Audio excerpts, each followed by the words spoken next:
আর এই ঘটনাটি ঘটেছিল ওনার দাদার বাবা, অর্থাৎ এই শাহিন ভাইয়ের মায়ের দাদার বাবা আর দাদার চাচা, অর্থাৎ ওনারা দুই ভাই ছিলেন, বড় বাবা আর বড় বাবার ছোট ভাই তার সাথে।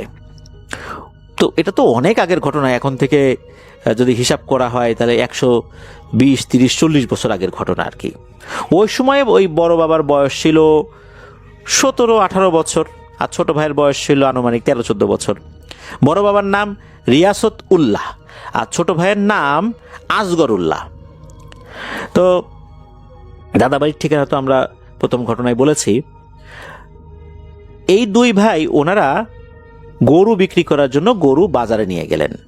তখন তো যোগাযোগ ব্যবস্থা এতটা উন্নত ছিল না, পায়ে হেঁটেই সবাইকে যাতায়াত করতে হতো। বাজার ছিল বাড়ি থেকে প্রায় 8 থেকে 10 কিলোমিটার দূরে। বর্তমান হিসাবে এটা কোনো দূরত্বই নাই, কিন্তু তৎকালীন পায়ে হাঁটা পথ হিসাবে তো অনেক দূরত্ব। তারা খুব ভোরে গরু নিয়ে বাজারের উদ্দেশ্যে রওনা হলেন, বাজারে পৌঁছেও গেলেন। তখনকার সময় কিন্তু নিজের গরু নিজেই ক্রয় বিক্রয় করতে হতো। এখনকার মতো এই গরু ছাগলের বাজারে আমরা যে দালালের দৌরাত্ম্য দেখি, তখন কিন্তু এরকম ছিল না। সারাদিন দর কষাকষি শেষ হলে একটা পর্যায়ে সেটি বিক্রি হয়ে গেল, বেশ ভালো দামে বিক্রি হলো। দুই ভাই খুশি মনে বাজার সওদা করতে লাগলেন। বাজার করতে করতে বেশ রাতই হয়ে যায়, ওনারা আসলে বুঝতেই পারেননি। তো বেশ রাত হয়ে যায়, তখনকার সময় রাত 8টা-9টা মানে তো অনেক রাত। এদিকে ওনারা বেশ ভালো দামেই তো বিক্রি করেছিলেন। বাজার শেষ করে বেশ পেট ভরে মিষ্টি মন্ডা খেয়েছেন। ওনাদের বয়স তো তখন খুব বেশি না। আর ওনারা ওই বাজারে ওই গরুটা বিক্রি করে যে টাকাটা পেয়েছিলেন ওনারা একটা ছোট ব্যাগে রাখলেন। ওই ব্যাগটা অনেকটা মোজার মতো, আমরা যে মোজা পরি না পায়ে, অনেকটা সেই মোজার মতো। ব্যাগের মুখে একটা ফিতা থাকতো, ফিতাটা একটু লম্বা হতো, সেই ফিতা ধরে একটু টান দিলে ব্যাগের মুখটা আটকে যেত। আবার মুখটা চওড়া করলে ফিতাটা একটু ভিতর দিকে ঢুকে যেত। এখনও কিন্তু এরকম কিছু কিছু ব্যাগ দেখা যায়। আর ফিতার লম্বা অংশটা দিয়ে ব্যাগটিকে কোমরের সাথে বেঁধে রাখা হতো, তার উপরে লুঙ্গি পরা হতো। বাইরে থেকে বোঝা যেত না যে টাকার ব্যাগ ভেতরে রয়েছে। হবিগঞ্জের স্থানীয় ভাষায় এই ধরনের ব্যাগকে নাকি টাকার ক্ষতি বলা হয়। খ তৈরশিকারে তি, ক্ষতি। তখনকার লোকজন টাকা রাখার জন্য এই ধরনের ক্ষতি ব্যবহার করত। তো ক্ষতিটার কথা আমরা কেন বললাম এটা একটু পরেই বোঝা যাবে। তো এই যে রিয়াসতুল্লাহ বড় বাবা আর ছোট ভাই, উনি তো ওনারা দুইজন বাজার শেষে বাড়ির দিকে রওনা দিয়েছেন। তো দুই ভাই বিভিন্ন গল্প গুজব করতে করতে বাড়িতে ফিরছিলেন। বাড়ির কাছাকাছি আসার পর হঠাৎ করে বড় বাবার ওই টাকার ব্যাগ বা ক্ষতির কথা মনে হয় যে আসলে টাকাটা ঠিকঠাক মতো আছে কিনা। যখনই উনি হাত দিয়েছেন লুঙ্গির উপরে, উনি দেখেন কিরে এই পাশে তো নাই, আবার আর এক পাশে হাত দেয়, নাই। উনি বুঝতে পারলেন এই ক্ষতিটা তাদের সাথে নেই। তো বড় বাবা ভেবেছেন হয়তো বা এই ক্ষতিটা তার ছোট ভাইয়ের কাছে আছে। তখন ছোট ভাই আসগরুল্লাহকে জিজ্ঞেস করেন, হ্যাঁ রে আসগর, টাকার ক্ষতি কই, এটা কি তোর কাছে? তখন আসগরুল্লাহ বলেন, আমার কাছে হবে কেন বড় ভাই, এটা তোমার কাছে। গরু বিক্রি করার পর থেকে তো ওটা তোমার কাছেই ছিল, ভালো করে কোমর পরীক্ষা করে দেখো। তখন তো বড় বাবা আতকে উঠলেন যে রে সর্বনাশ হয়েছে রে, টাকার ক্ষতি তো বাজারে ফেলে আসছি রে, গরু বিক্রির টাকা কতগুলা টাকা রে, এখন কি করব? তো তখন তো অনেক রাত হয়ে গেছে, আবার এই বাজারে যাবেন এতটা পথ পাড়ি দিয়ে, অনেক সময় এমনিতেই রাত 8টা-9টার দিকে ওখান থেকে বের হয়েছেন। 8-9 কিলোমিটার বা 10 কিলোমিটারের মতো পথ ওনারা হেঁটেছেন, আবার এতটা পথ যাবেন, কারণ বাড়ির কাছাকাছি চলে আসছিলেন। তো এদিকে এতটা পথ হেঁটে যাওয়ার পরও এই ক্ষতিটা পাওয়া যাবে কি না তারও তো নিশ্চয়তা নাই। এদিকে এতগুলো টাকা, গরু বিক্রির টাকা, একটা গরু পালতে খাওয়াতে কি পরিমাণ কষ্ট করতে হয়, সন্তানের মতো করে লালন পালন করতে হয়। বড় বাবা তো কিছুতেই নিজের মনকে বোঝাতে পারছেন না। ছোট ভাইকে বললেন যে আরে এত কষ্টের টাকা এইভাবে তো ফেলে আসতে পারি না রে, চল আল্লাহর নাম নিয়ে হাঁটা দিই। তখন ওনারা দুইজন রওনা দিলেন। ওনার বিশ্বাস ছিল যে এটা ওনার সৎ উপার্জনের টাকা, কাউকে কখনো উনি ক্ষতি করেন নাই, কারোর সাথে এমন কোনো আচরণ করেন নাই যার কারণে তার ক্ষতি হয়েছে। সুতরাং তার টাকা এভাবে হারিয়ে যাবে নিশ্চয়ই আল্লাহ তাআলা এটা চাইবেন না। ভুল হয়ে যেতেই পারে, তারপরে খুঁজতে তো হবে। দুই ভাই মিলে রওনা দিয়েছেন। ওর একটা বিশ্বাস ছিল আল্লাহ নিশ্চয়ই টাকার যে ব্যাগ বা ক্ষতিটা ফেরত দেওয়ার ব্যবস্থা করবেন। তো দুই ভাই আবার বাজারের দিকে রওনা হয়েছেন। আবার হাঁটতে হাঁটতে অনেকটা পথ পাড়ি দিয়ে বাজারে পৌঁছালেন। গিয়ে দেখেন বাজারের লোকজন তো দূরের কথা, কুকুর বিড়ালও নেই। এত রাতে থাকার কথাও না, তখন রাত অনেক বাজে, গা ছমছমে পরিবেশ, একদম ভুতুরে পরিবেশ। এমনি তো বাজার, অনেক রাত, আর ওই বাজারে অনেক বড় বড় পুরনো গাছপালা ছিল, অনেক বড় বড় অশ্বত্থ গাছ, বট গাছ, করই গাছ বাজারের চতুর্দিক দিয়ে ছিল, এমনকি বাজারের মাঝেও ছিল। যেখানে সন্ধ্যার পরপরই লোকজন বাড়িতে চলে যায়, সেখানে তো এখন অনেক রাত, কেউ থাকার প্রশ্নই আসে না, দোকানপাট সব লাগানো। বড় বাবা খুব সাহসী মানুষ ছিলেন, কিন্তু এই ছোট ভাই আসগরুল্লাহ, ইনি ছিলেন বেশ ভীতু প্রকৃতির একজন মানুষ।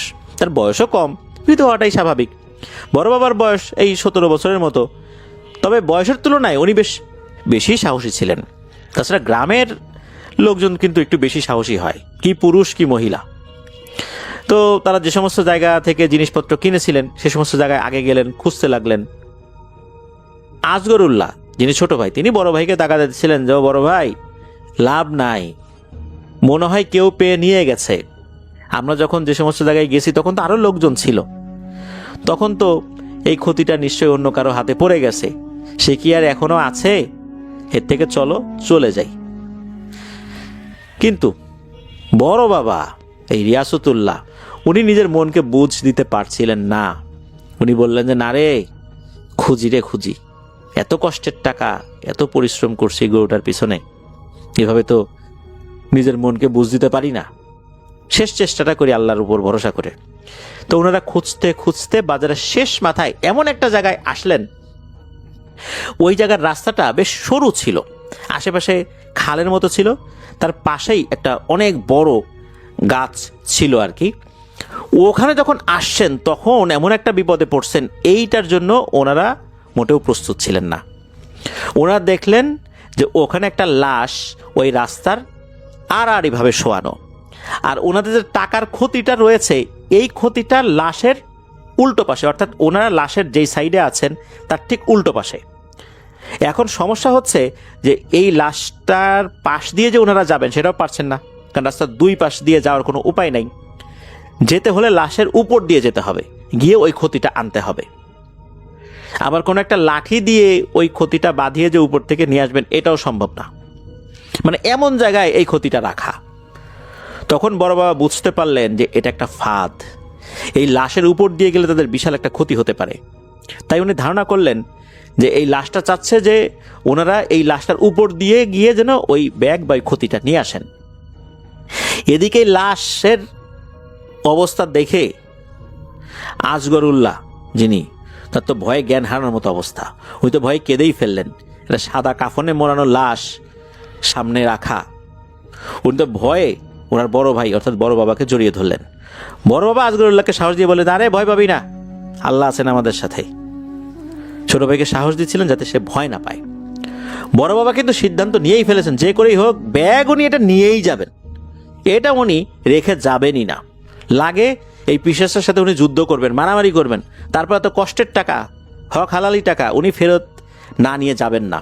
যত দোয়া দুরুদ জানতেন সব মনে মনে পড়ছেন। আর আসগরুল্লাহকে বললেন যে, শোন ছোট ভাই, যত দোয়া দুরুদ জানিস সব পড়তে থাক, আর চুপচাপ দাঁড়ায় থাক। একটা পর্যায়ে এই বড় বাবা কি করলেন, উনি দোয়া দুরুদ পড়তে পড়তে লাশটার দিকে এগিয়ে গেছেন।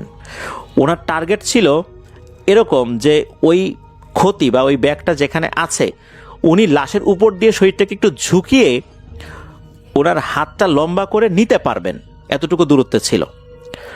উনি সত্যি সত্যি লাশটার কাছে গিয়েছেন, দেখছেন লাশটা নড়াচড়া করে কিনা।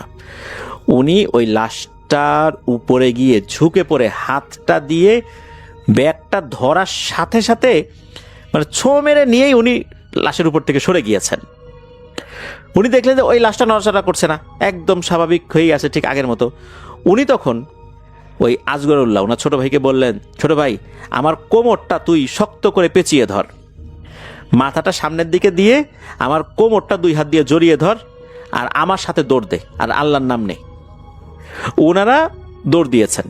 আর এই রিয়াসতুল্লাহ বড় বাবা উনি কি করেছেন, এক হাত দিয়ে ওই ছোট ভাই আসগরুল্লাহর মাথাটা আবার আর এক হাত দিয়ে মানে একটু চাপ দিয়ে ধরেছেন, এই কারণে যাতে করে ভুল করে হলে ওনার ছোট ভাই পেছন দিকে ঘুরে তাকাতে না পান, তাকাতে গেলে তো ওনার হাতে বেঁধে যাবে। ওনারা দিয়েছেন ওখান থেকে দৌড়। তো দৌড়াচ্ছেন, কতক্ষণ যে দৌড়িয়েছেন তা তো মনে নাই, মনে হচ্ছে অনন্তকাল ধরে দৌড়াচ্ছেন, পথ আর শেষ হচ্ছে না। সোজা হয়ে দৌড়ালে কিন্তু অনেকক্ষণ দৌড়ানো যায়, কিন্তু একটু কুজো হয়ে রুকুর হালতে ওইভাবে আরেকজনের কোমর ধরে যদি দৌড়ানো হয় তাহলে কি ওইভাবে দৌড়ানো যায়? ছোট ভাইয়ের দৌড়াতে তো অনেক কষ্ট হচ্ছে, অর্থাৎ এই আজগরুল্লাহ দৌড়াতে তো অনেক কষ্ট হচ্ছে। তারপরেও ওনারা অনেকটা পথ যখন এগিয়েছেন তখন দেখতে পেলেন যে ওনারা ওনাদের পরিচিত রাস্তায় চলে আসছেন। তারপর এই বড় বাবা রিয়াসতুল্লাহ উনি ওনার ছোট ভাই আজগরুল্লাহর মাথাটার পাশ থেকে হাত সরিয়ে নেন এবং বলেন যে ছোট ভাই এবার হাত ছাড়, ইনশাল্লাহ এখন আর ভয় নেই, আমরা এখন বাড়িতে চলে যেতে পারবো। এরপর ওনারা পেছন দিকে তাকিয়েছিলেন, পেছনে আর কোনো কিছুই দেখেন নাই। এরপর ওনারা ঠিকঠাক মতোই বাড়িতে চলে আসেন, প্রতিমধ্যে আর কোনো সমস্যা হয় নাই। তখন তো প্রায় ভোর হয়ে গেছে যখন বাড়িতে ওনারা আসছেন, তখন ওনার মা ঘুমান নাই, কেননা দুই ছেলে গেছে এখনো বাড়িতে ফিরলো না, এত রাত হয়ে গেছে, ঘুমাতে পারবেন না। তো মায়ের মন তো আনচান করবেই। তো বাড়িতে যখন আসছেন ওনার মা জিজ্ঞেস করছে কি হয়েছে, সব কথা খুলে বলেন। তখন ওনার মা বলেন যে আসছিস তো তুই একটু গোসল করে তোরা ঘরে ঢোক, এটাই ভালো হবে, আশা করি ইনশাল্লাহ কোনো সমস্যা হবে না। তো এরপর আল্লাহর রহমতে কোনো সমস্যা হয় নাই। এই দুই ভাইয়ের কারোর কোনো জ্বর হয় নাই, অসুস্থতাও আসে নাই। ওনারা পরবর্তীতে জানতে পেরেছিলেন এই যেই লাশটা, এই লাশ বেশি এই পিশাচটা ছিল অত্যন্ত দুর্বল প্রকৃতির পিশাচ। বড় দাদা যে দোয়া দরুদ পড়ছিলেন, এই দোয়া দরুদের কারণে সে যে চোখ খুলে একটু নড়াচড়া করবে এই শক্তিটাও তার শরীর থেকে হারিয়ে গিয়েছিল। এই কারণে এ আর পিছু নিতে পারে নাই, নিছক ভয় দেখানোর জন্যই সে এই চেষ্টাটা করেছিল। আর ওই পথ দিয়ে আসলেই বড় দাদা আর ছোট ভাই এসেছিলেন, বা বড় বাবা আর ছোট ভাই এসেছিলেন, আর ওখানে ওটা পড়ে গিয়েছিল। ওই পথ দিয়ে লোকজন কম হাঁটে, তো হয়তোবা এই কারণে কারো নজরে পড়ে নাই। আর ওনারা তো রাতের বেলা ওই পথ দিয়ে এসেছিলেন, ওদিকে লোকজন কম হাঁটে, আর এই কারণেই লোকজন ওইটা খুঁজে পায় নাই। আর অন্ধকারের ভিতরে লোকজন দেখেও নাই, তখন তো আর এরকম আলোকিত ছিল, সব অন্ধকার ছিল। মানুষ কুপিবাতি নিয়ে, হারিকেন নিয়ে চলাফেরা করতো আর কি। তো এভাবেই বড় বাবা এই রিয়াসতুল্লাহ আর ছোট ভাই আজমতুল্লাহ ওনারা এই ধরনের একটা ভয়ঙ্কর পরিস্থিতি থেকে আল্লাহর রহমতে ফেরত আসতে পেরেছিলেন। ধন্যবাদ জানাচ্ছি আমাদেরকে যিনি ঘটনা পাঠিয়েছেন শাহিন ভাইকে, ওনার পাঠানো ঘটনার জন্য। আশা করি উনি আরও ঘটনা আমাদেরকে ইনশাল্লাহ পাঠাবেন।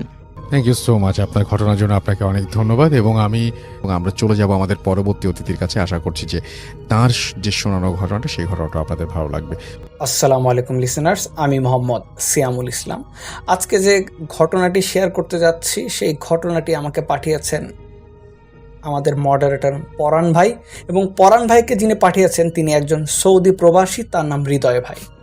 তিনি যেভাবে ঘটনাটি লিখেছেন ঠিক সেইভাবে আমি ঘটনাটি বলার চেষ্টা করছি। ঘটনাটি 2014 সালের শেষের দিকে শীতকালের একটি ঘটনা। এক রাতে হৃদয় ভাই ও তার কয়েকজন বন্ধু মিলে রাত 12টার দিকে মাঠে গিয়ে মটরশুঁটি পুড়িয়ে খাচ্ছিলেন। অর্থাৎ গ্রাম অঞ্চলে কিন্তু অনেক সময় দেখা যায় যে রাতের বেলা সবাই আগুন জ্বালিয়ে মটরশুঁটি বা এই ধরনের মটরশুঁটি, আলু পুড়িয়ে খাওয়ার একটা পরিবেশ কিন্তু গ্রামের মধ্যে দেখতে পাওয়া যায়। ঠিক সেই সময় তাদের সাথে যোগ দেয় তাদেরই বড় ভাই মতিন। সবাই তাকে মতি ভাই বলেই ডাকে। তো হৃদয় ভাই যখন মতি ভাইকে বললেন, কি খবর ভাই, এত রাতে একা একা এদিকে আসলেন, ভয় পান না আপনি? তখন মতি ভাই বলল, নতুন করে কি আর ভয় পাবো, ভয় তো আগে থেকে পেয়ে আছি। সবাই তাকে জিজ্ঞেস করে কি হয়েছে, কিসের ভয়? তখন মতি ভাই বলল, আচ্ছা তোদেরকে এই ভয়ের রাতে এই নিরিবিলি পরিবেশে একটা ঘটনা বলছি, শোন। তখন মতি ভাই তার মতো করে ঘটনা বলা শুরু করলো। মতি ভাই বলছে, একদিন রাতে তিনি কারোর সাথে রাস্তা দিয়ে যাচ্ছিল এবং যাওয়ার সময় তিনি শুনতে পান যে রাস্তার ধারের এক বাড়ি থেকে চিল্লাপাল্লার আওয়াজ, অর্থাৎ বেশ চিৎকারের আওয়াজ। একজন উচ্চস্বরে হুমু আওয়াজ করে বলছে, আমারে সার সাইরা দে, আমার ভাই আসছে, আমারে নিয়ে যাইব, সার আমারে ভাইয়ের কাছে যাইতে দে। যেহেতু বাড়িটিও তার গ্রামের বাড়ি, সেহেতু বাড়ির মানুষজন তার পরিচিত ছিল। তাই সে কৌতূহলবশত বাড়ির মধ্যে ঢুকলেন আর দেখলেন একজন এই বাড়ির দুইজন মিলে একজনকে ধরে আছে আর তাকে আটকানোর চেষ্টা করছে, কিন্তু দুইজন মিলে একজনকে আটকাতে পারছে না। তখন মতি ভাইকে দেখে তারা বলল যে, এ মতিন, ওরে জিনে ভর করছে, ওরা আটকাইতে পারতাছি না, তুই একটু ধরতো। তখন মতি ভাই দৌড় দিয়ে গিয়ে ওই রোগী জিন যাকে ধরেছে তাকে ধরে ফেলে। তখন ওই পজেস্ট ব্যক্তি মতি ভাইকে বলে তুই আমারে ধরিস না, আমারে ধরলে তোর অনেক ক্ষতি হইব, আমার ভাই কিন্তু তোরে দেখতেছে, ধরিস না আমারে, নিজের ক্ষতি নিজে ডেকে আনিস না। তবু মতি ভাই তাকে ধরে রাখে। একটু পর কবিরাজ আসে। কবিরাজ ঘটনা জানতে চাইলে ওই রোগীর দুলাভাই, অর্থাৎ যার উপর জিন ধরেছিল তার দুলাভাই বলল যে আসলে আমরা তো কিছুই বুঝতেছি না, রিক্সায় একসাথে আসতেছিলাম, হঠাৎ দেখি রিক্সা চলন্ত অবস্থায় রিক্সা থেকে লাফ দিছে, আর লাফ দিয়ে ফাঁকা মাঠের দিকে দৌড় দিছে। আমি কিছুই বুঝলাম না, আমিও তার পিছে দৌড়াইতে লাগলাম। দৌড়াইতে দৌড়াইতে গিয়া দেখি ঋষিপাড়া বট গাছে গিয়া দাঁড়াইছে, আর দাঁড়ানোর পর থেকে পরে কোনোভাবেই সেখান থেকে আনা যাইতেছিল না, অর্থাৎ তারে ওই জায়গাতেই মানে একেবারে। কবিরাজ আসার পর ঘটনা জানতে চাইলে ওই রোগীর দুলাভাই যে আছে সে বলল, আসলে তো বুঝতে পারছি না, রিক্সায় একসাথে আসতেছিলাম, হঠাৎ দেখি চলন্ত রিক্সা থেকে লাফ দিয়ে দৌড় দিল, আমি তার পিছু পিছু দৌড় দিলাম, গিয়া দেখলাম ঋষিপাড়া বট গাছের নিচে গিয়া দাঁড়ায় আছে, কিন্তু তারে সেখান থেকে টাইনা আনা যাইতেছে না। তারপর জোর করে ওরে ধইরা বাসায় নিয়ে আসছে, তারপর থেকে এই অবস্থা। তখন কবিরাজ নিজের মতো করে বিভিন্ন রিচুয়াল করে জিনকে রোগীর শরীর থেকে আটকে দিল, যাতে ওই জিন রোগীর শরীর থেকে পালাতে না পারে। তারপর জিন হাজির করানো হলো। তারপর তাকে জিজ্ঞেস করে যে তুই কে, তাকে এত কষ্ট দিচ্ছিস কেন? তখন জিনটা বলে, এই রুগী মানিকগঞ্জ সিঙ্গাইর বাজার থেকে গরু কিনে নিয়ে আসছিল রাতের বেলা, সে সময় আমি ঋষিপাড়া বট গাছের মধ্যে ছিলাম, ওই গাছ আমার ঘর। তখন রাস্তায় গরুটা আমারে দেখা থাইমা গেছে, আর আগাচ্ছিল না, আমার দেখা আগাইতে পারতেছিল না, কিন্তু ওই লোক গরুটারে পিটাইতে পিটাইতে টানা হেঁচড়া করে নিয়ে যেতেছে। ওর তো বোঝা উচিত ছিল যে গরু আগাইতেছে না কেন, এত কষ্ট দিয়ে গরুটারে কেন নিয়ে এসে, ওইটা দেখে আমার খুব খারাপ লাগছে। তখন কবিরাজ বলল যে ও তো জানে না গরু কি দেখছে, তাই অজান্তে এই কাজ করছে, তুমি ওরে ছেড়ে দাও। আর জিন বারবার বলল যে আমি ওরে ছেড়ে যাবো না, কিন্তু কবিরাজ বারবার বলল যে তুই ওরে ছেড়ে দে। তখন মতি ভাইয়ের হাতে একটা পানির বোতল দিয়ে বলে যে আমি মন্ত্র পড়তে, মানে কবিরাজ বলে যে আমি মন্ত্র পড়তেছি, আর তুমি এই পানি ছিটাইতে থাকো আর মুখের দিকে। বারবার মতি ভাই পানি ছিটাচ্ছিল, কিন্তু ওই রোগী কোনোভাবেই মানে নিস্তেজ হচ্ছিল না, সে বারবার ছটফট করছিল, এবং ওই জিন বারবার বলতেছে আমি ওরা ছেড়ে আমি যাব না। তখন মতি ভাই তার গায়ে পানি ছিটা দিতে শুরু করে আবার। তখন সে জিন বলতে থাকে, যত কষ্ট দিবি দে, আমার গা জ্বলা যাক, তবু আমি যাব না। একটু পর ওই রোগী বেহুশ হয়ে যায়। সবাই ভেবে নেয় যে জিনটা চলে গেছে, তাই তারা রোগীকে ছেড়ে দেয়। তারপর সে মাটিতে শুয়ে পড়ে। ছেড়ে দেওয়ার ঠিক 5-7 সেকেন্ড পরে রোগী আবার উঠে দাঁড়ায়, তারপর একটা দৌড় দেয়। তখন মতি ভাই তার পেছন পেছন গিয়ে তাকে জাপটে ধরে, কিন্তু কিছুতেই আটকাতে পারছিল না। তার মানে এই জিন চলে যাওয়ার নাটক করে সবাইকে ফাঁকি দিয়ে রোগীকে নিয়ে যেতে চেয়েছিল। তখন সেই জিন মতি ভাইকে বলতে থাকে, তোর সাথে আমার কোনো শত্রুতা নেই, আমারে ছেড়ে দে, নইলে তোর অনেক বড় ক্ষতি হইব। আমার ভাই কিন্তু দেখতেছে, সে তোরে ছাড়তো না, সে তোরে দেখে নিব। নিজের ভালো চাইলে আমারে ছাইরা দে, আমারে আমার ভাইয়ের কাছে যাইতে দে। মতি ভাই বলে যে তোর যা করার করিস, আমি তোকে ছাড়বো না। তখন পেছন থেকে বাকি লোকরা এসে তাকে ধরে ফেলে। জিন বলতে থাকে, তুই আমারে ছাড়লি না, দেখ দেখ আমার ভাই তোরে এবার কি করে। একটু পর কবিরাজ আবারও বিভিন্ন রিচুয়াল করতে থাকে। রিচুয়ালের এক পর্যায়ে জিনটা চলে যায়, রোগীর জ্ঞান ফেরে এবং অবস্থা মোটামুটি স্বাভাবিক লাগছিল। তার ঠিক আধ ঘন্টা পরে আবার সে ছোটাছুটি শুরু করে। তার মানে জিন আবার এসছে আর বলতেছে, আমি ওরে লইয়া যাবো, আমারে তাড়াইতে পারবা না। তখন কবিরাজ বলে, আচ্ছা তাহলে বল, কি করলে ওরে তুই ছেড়ে দিবি? সে বলে, আমি কোনো কিছুতেই যাব না, আমি গেলে ওরে নিয়েই যাবো। তারপর কবিরাজ বলে, এই রোগীকে এখানে কিছু করা যাবে না, আমার বাড়িতে নিয়ে চলেন। সবাই মিলে রোগীকে পাশের গ্রামে কবিরাজের বাড়িতে নিয়ে যাওয়া হয়, অর্থাৎ কবিরাজের বাড়ি পাশের গ্রামে ছিল। তখন মধ্যরাত কবিরাজ অনেক সময় অনেক রিচুয়াল করতে থাকতে শুরু করে, এবং রিচুয়াল করতে করতে রাত আরও গভীর হয়। তখন রোগী আপনা আপনি মাটিতে লুটিয়ে পড়ে, এবং কবিরাজ তার গায়ে হাত দেওয়ার পর বলে, তুই যদি না যাস তাহলে আমি তোর বোতলে বন্দি করব। তারপর হঠাৎ করেই দেখা যায় যে এই জিনে ধরা রোগী তার আস্তে আস্তে নিঃশ্বাস বন্ধ হয়ে যায়। সবাই অবাক হয়ে যায়, সবাই কেউ ভাবতে পারছিল না যে হঠাৎ করে তার নিঃশ্বাস কেন বন্ধ হয়ে গেল। তারপর দেখা গেল যে রোগী মারা গেছে। সবাই বেশ আচমকা এবং প্রচণ্ড ভয় পায় যে হঠাৎ করে কিভাবে এত সহজে একটা মানুষ মারা যেতে পারে। তারপর কবিরাজ চোখের সামনে জিনটাকে বোতলের মধ্যে বন্দি করে, কিন্তু দুঃখের বিষয় ছিল জিনটাকে বোতলের মধ্যে বন্দি করার পরেও ওই রুগীটাকে আর বাঁচানো যায় নাই, ওই রুগীটা মারা যায়। তারপর পুরো গ্রামে শোক নেমে আসে। তারপর ওই রুগীর মানে ওই জিনে ধরার লোকটির জানাজা হয়, তারপর তাকে কবর দেওয়া হয়। আসলে ব্যাপারটা কেউ বুঝতে পারছিল না যে কেমন করে এই ধরনের ঘটনা চোখের সামনে ঘটলো, এবং সেই রুগী যে মারা যাবে কেউ কল্পনাও করতে পারেনি। তো এরকমভাবে 1 সপ্তাহ চলে যায়। 1 সপ্তাহ পরে মতিন ভাই ঢাকা থেকে একটা রাতে গ্রামে ফিরছিলেন। তো তিনি সিংগাইর বাস স্ট্যান্ড থেকে বাড়ির উদ্দেশ্যে রওনা দিবেন। তখন দেখেন যে কোনো রিক্সা নাই, কোনো যানবাহন নাই। তাই সে পায়ে হেঁটে হেঁটে বাড়ির দিকে রওনা দেন। তাদের গ্রামের নাম ছিল দাসের হাটি গ্রাম। তিনি যেই মেইন রোড দিয়ে ঘুরে যাবেন, সেই মেইন রোড দিয়ে মানে গেলে তার তাড়াতাড়ি হবে, তাই সে মেইন রোড দিয়ে ঘুরে মানে মেইন রোড দিয়ে না গিয়ে মেইন রোড দিয়ে ঘুরে যায় এবং একটা লোকাল রাস্তা দিয়ে শর্টকাট নেন যাতে তার বাড়ি তাড়াতাড়ি পৌঁছাতে পারে সে।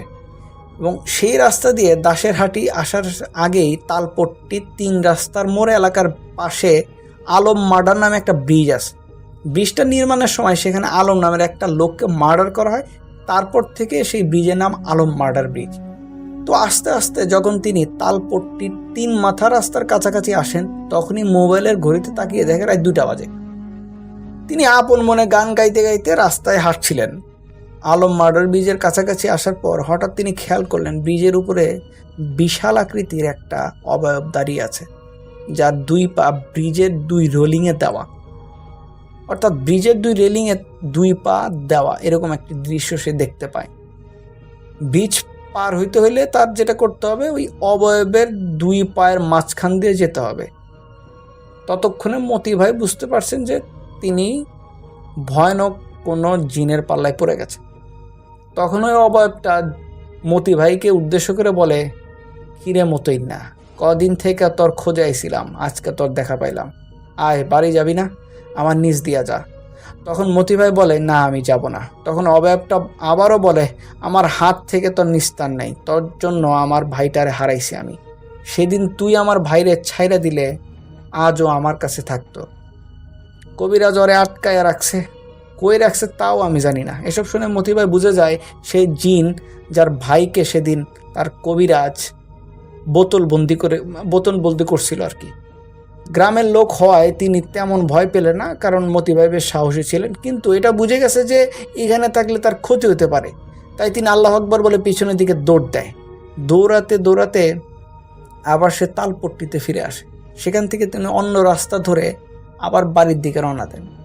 যদিও একটু ঘুরে যেতে হবে, তবুও তিনি যাচ্ছিলেন এই রাস্তায়, কারণ তিনি বুঝে গিয়েছিলেন ওই ব্রিজ পার হতে দেবে না, ওই জিনটা তাকে পার হতে দেবে না। যেতে যেতে রাস্তার কয়েকটা তাল গাছ পড়ে এবং রাস্তার 2 পাশে সারি সারি তাল গাছ, এবং তাকে কয়েকটা তাল গাছ পাড়ি দিতে হবে, তারপরেই তার গ্রামের বাড়ি। মতি ভাই একটু ভয়ে ভয়ে রাস্তা হাঁটছিলেন, বাড়ি গুটি গুটি পায়ে আস্তে আস্তে হাঁটছিলেন। বাড়ির আগে তাল গাছের আগে একটা বাড়ির আগে একটা বাঁশঝাড়, তার আগে একটা ওই তাল গাছের সারি। তিনি এখন তাল গাছের সারি পার হচ্ছেন। তখন তিনি খেয়াল করেন যে বাজার থেকে একটা মহিলা কান্না করতে করতে রাস্তা পার হয়ে মাঠের দিকে যাচ্ছে।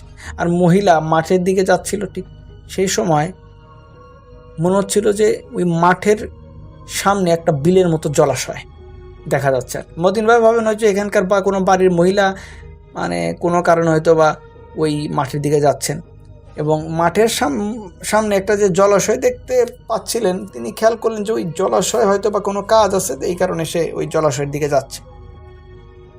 কিন্তু তিনি খেয়াল করলেন যে না, ওই মহিলাটি থেমে গেছে। ওই থেমে গিয়ে কান্না করতেছে হাউমাউ করে, এবং কান্নার শব্দে মতি ভাই তাকে ডাক দেন। তারপর বলে যে কে আপনি, এত রাতে কান্না করতেছেন? কিন্তু মহিলা উত্তর না দিয়ে কাঁদতে কাঁদতে সামনের দিকে আবার হাঁটা দেয়। মতি ভাই আবার সেই মহিলার পিছু নেয় এবং পিছু নেওয়ার পরে মতি ভাই ওই মহিলার ঠিক পিছে পিছে হাঁটতে লাগলেন।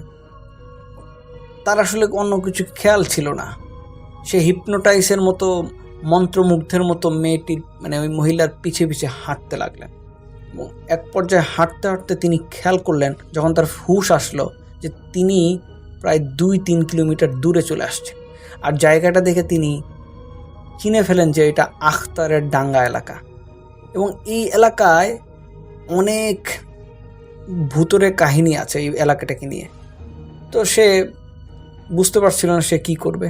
তো এই জায়গায় একটা অনেক পুরাতন গাব গাছ ছিল। তিনি দেখেন যে ওই মহিলাটি টিকটিকির মতো হেঁটে হেঁটে সেই গাব মানে এই গাছের একেবারে মগ ডালে উঠে গেছে। তারপর সেই ডালের উপর মানে শরীর পেঁচিয়ে কেমন জানি ফাঁস দেওয়ার মতো ঝুরে পড়ল। তারপর তার দিকে তাকিয়ে বলতে শুরু করলো, আজ তোরে পাইছি রে, আজ তোর বাঁচন নাই। কি ভাবছস অন্য রাস্তায় আইলেই বাইচা যাবি? এইসব দেখে মতিন ভাই প্রাণপণে দৌড় দেয়। তিনি বলতে পারবেন না যে তিনি কতক্ষণ দৌড় দিছিলেন। এবং সে দৌড়াতে দৌড়াতে একটা সময় মানে সে জানে যে দৌড়াতে দৌড়াতে তার পিছনে তাকানো ঠিক হবে না। সে দৌড়াচ্ছিলেন কিন্তু একবারও পিছনে তাকায়নি। কিন্তু একটা সময় তার মনে হলো যে ওই অবয়ব মহিলাটি তার পিছু পিছু আসছে কিনা দেখা দরকার। তাই সে মনের ভুলে পিছনের দিকে তাকালেন। তাকানোর পর দেখলো যে ওই ব্রিজে দেখা যে অবয়ব আছে, ওই অবয়বটা তার পিছু পিছু বাতাসে ভেসে আসছে, আর মহিলাটাও দৌড়ে দৌড়ে তার পিছু পিছু আসছে। সে ভাবছিল হয়তোবা এখনই তাকে ধরে ফেলবে। তিনি আরো জোরে দৌড়ানোর চেষ্টা করেন। তারপর তিনি খেয়াল করলেন যে সামনেই তার বাড়ি দেখা যাচ্ছে। তারপর সেই বাড়ির সামনে গিয়ে তিনি জ্ঞান হারিয়ে মাটিতে পড়ে যান। তার চিৎকারের শব্দে তার মা ও তার স্ত্রীর ঘুম ভেঙে যায়। তারপর তারা বাইরে এসে তাকে এই অবস্থায় দেখে। তারপর তার হুঁশ আসলে তিনি এই ঘটনা সবার সাথে শেয়ার করেন। তারপর এলাকার হুজুর তাদের সাথে কথা বলে তিনি এর ট্রিটমেন্ট করান। তো এই ছিল একটি ঘটনা তিনি আমাদেরকে শেয়ার করেছেন। আমাদের মনে আছে 182 নম্বর এপিসোডে আমি ইফতি নামের একজনের ঘটনা শেয়ার করেছিলাম, যারা 4 বন্ধু মিলে বাজার থেকে বাসায় যাওয়ার পথে শয়তানের মায়াজালে ফেসে গিয়েছিল। সেই 4 বন্ধুর ঘটনা শেয়ার করেছিলাম, আপনাদের কি মনে আছে? তো যে ঘটনা আমাকে পাঠিয়েছিল তিনি সেই ঘটনার প্রথম অংশ সেইবার পাঠিয়েছিল, কিন্তু এই ঘটনাটির প্রথম অংশ প্রচার হওয়ার পরে দ্বিতীয় অংশ পাঠানোর জন্য আমি তার সাথে কথা বলি। তারপর সে ব্যস্ততা রেখে দ্বিতীয় অংশটি আমাদের জন্য পাঠিয়ে দেয়। আজকে সেই দ্বিতীয় অংশ আমি আপনাদের সামনে শেয়ার করছি। আর আপনাদের মনে করিয়ে দেওয়ার জন্য প্রথম অংশের কিছু ঘটনা আমি আপনাদের বলছি, যাতে আপনারা মনে করতে পারেন।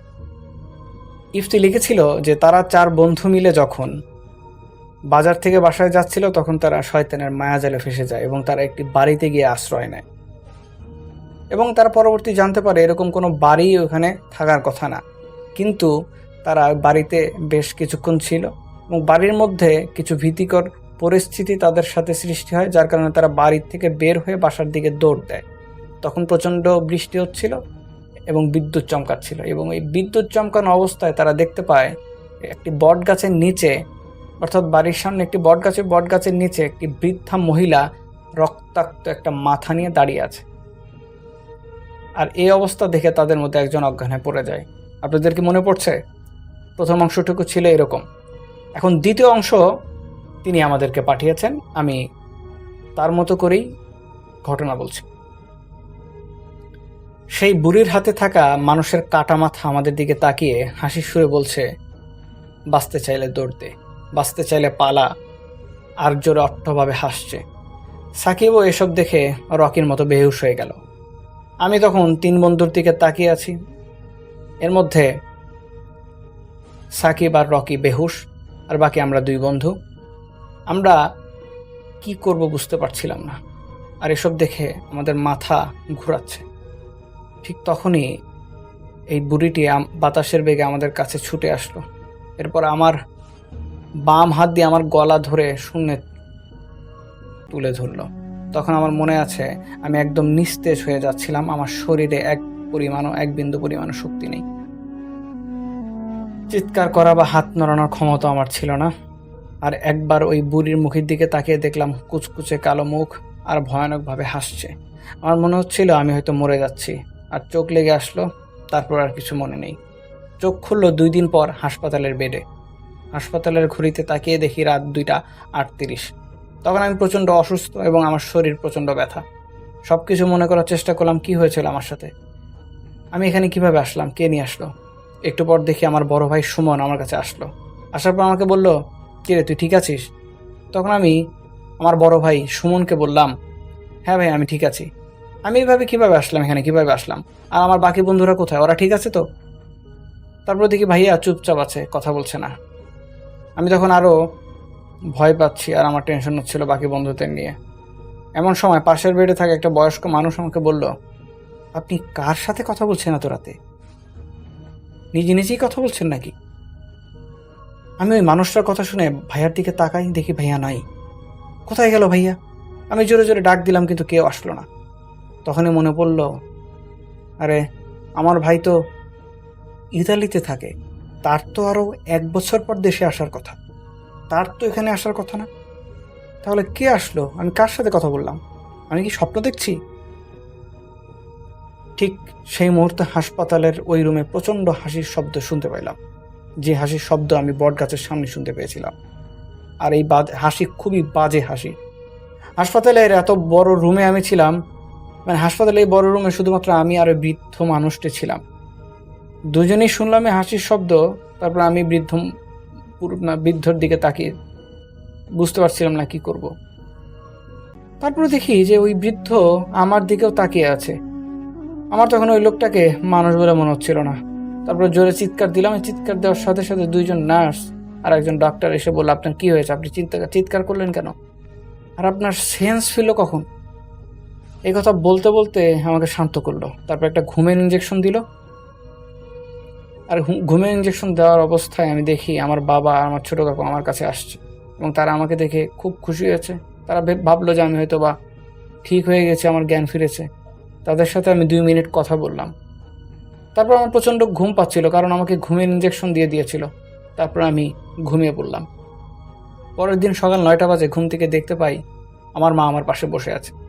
আমি মাকে বললাম, মা আমার সাথে কি হয়েছে, আমি এখানে কেন, কিভাবে আসলাম? তারপর মা আমাকে বলল, তুই কোনো কিছু দেখে ভয় পেয়েছিস, তুই অজ্ঞান হয়েছিলি, তারপর তোকে আমরা পেয়ে এখানে নিয়ে আসি। আমি আমার মায়ের মুখের দিকে তাকিয়ে বলতে শুরু করলাম যে আমি এই কারণে ভয় পেয়েছি, আমি এই জিনিস দেখেছি। আমার এই অবস্থা দেখতে অনেকেই হাসপাতালে আসলো। আমি আমার মাকে বললাম যে মা, আচ্ছা ভাইয়া আসবে কবে? মা বলল যে এখন 1 বছর পরে। তারপর আমার গত রাতের হিসাব মিলে গেল যে আসলে ভাইয়ার রূপ নিয়ে যে এসেছিল সে আসলে ভাইয়া না, সে অন্য কেউ, কোনো অশরীরী।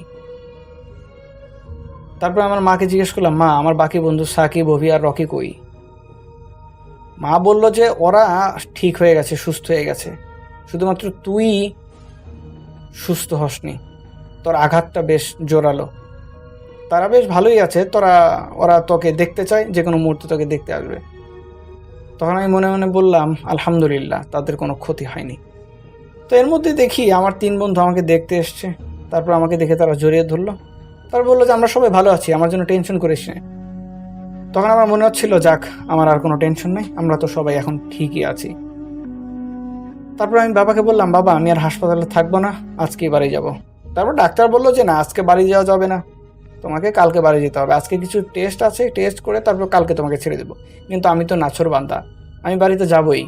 তারপর আমার বাবা কোনো রকম ডাক্তারকে বুঝিয়ে আমাকে বাড়িতে নিয়ে গেল। বিকেলে বাড়িতে এলাম।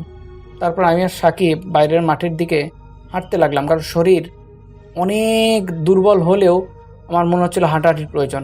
আমি হাঁটছি, সাকিব আমাকে ধরে ধরে সামনের দিকে নিয়ে যাচ্ছে। আস্তে আস্তে হাঁটতে হাঁটতে দেখি মাঠের মধ্যে রকি আর অভি বসে আছে। ওদের কাছে গিয়ে জিজ্ঞেস করলাম যে আমাদের কি কি হয়েছিল, এই জিনিসগুলো আবার একে অপরকে জিজ্ঞেস করলাম। এমন সময় একটা বিড়াল এসে আমাদের সামনে এমনভাবে বসে তারপর লাফ দিয়ে চারদিকে এমনভাবে ঘোরা শুরু করলো, মনে হচ্ছিল যে আমি ওই বিড়ালের অনেক বড় ক্ষতি করে ফেলেছি। আমাদের দিকে এমন হিংসাত্মক দৃষ্টিতে বিড়ালটি তাকিয়ে থাকলো। তারপর আমরা ব্যাপারটি ভালো মতো নিলাম না, কারণ আমাদের পক্ষে ভালোভাবে নেওয়া সম্ভব না। তারপরে একে অপরকে বললাম, আজকে আমরা সন্ধ্যার আগে বাড়িতে চলে যাই, আজকে আর সন্ধ্যার পর বেরোনোর কোনো দরকার নেই। তারপর আমি সেখান থেকে বাড়িতে চলে আসলাম। আমি সন্ধ্যায় দাদুর পাশে বসে টুকটাক গল্প করছি, এমন সময় মাথায় আসলো দাদুকে বলে দেখি ওই ঝড়ের রাতের কথা। দাদুকে বললাম, আচ্ছা দাদু, আমরা যে পথে বাজারে যাই ওই রাস্তার পাশে কি কোনো বাড়ি ছিল, বা কোনো বাড়ি এখনো আছে বড় জমিদার বাড়ির মতো দেখতে? আমার এই কথা শুনে দাদু থতমত খেয়ে গেল। তারপর দাদু আমাকে বলল যে, তুই ওই বাড়ির কথা কিভাবে জানলি? সত্যি করে বলতো, কি হয়েছিল ওই বাড়ির মধ্যে? তারপর আমি আমার দাদুকে ঘুরে যাওয়ার সমস্ত ঘটনা খুলে বললাম, এবং আমার বন্ধুর সাথে কি কি হয়েছিল সবই খুলে বললাম। তারপর আমার কাছ থেকে সবকিছু শুনে আমার দাদু ওই বাড়িকে নিয়ে কিছু কথা বলতে শুরু করলো।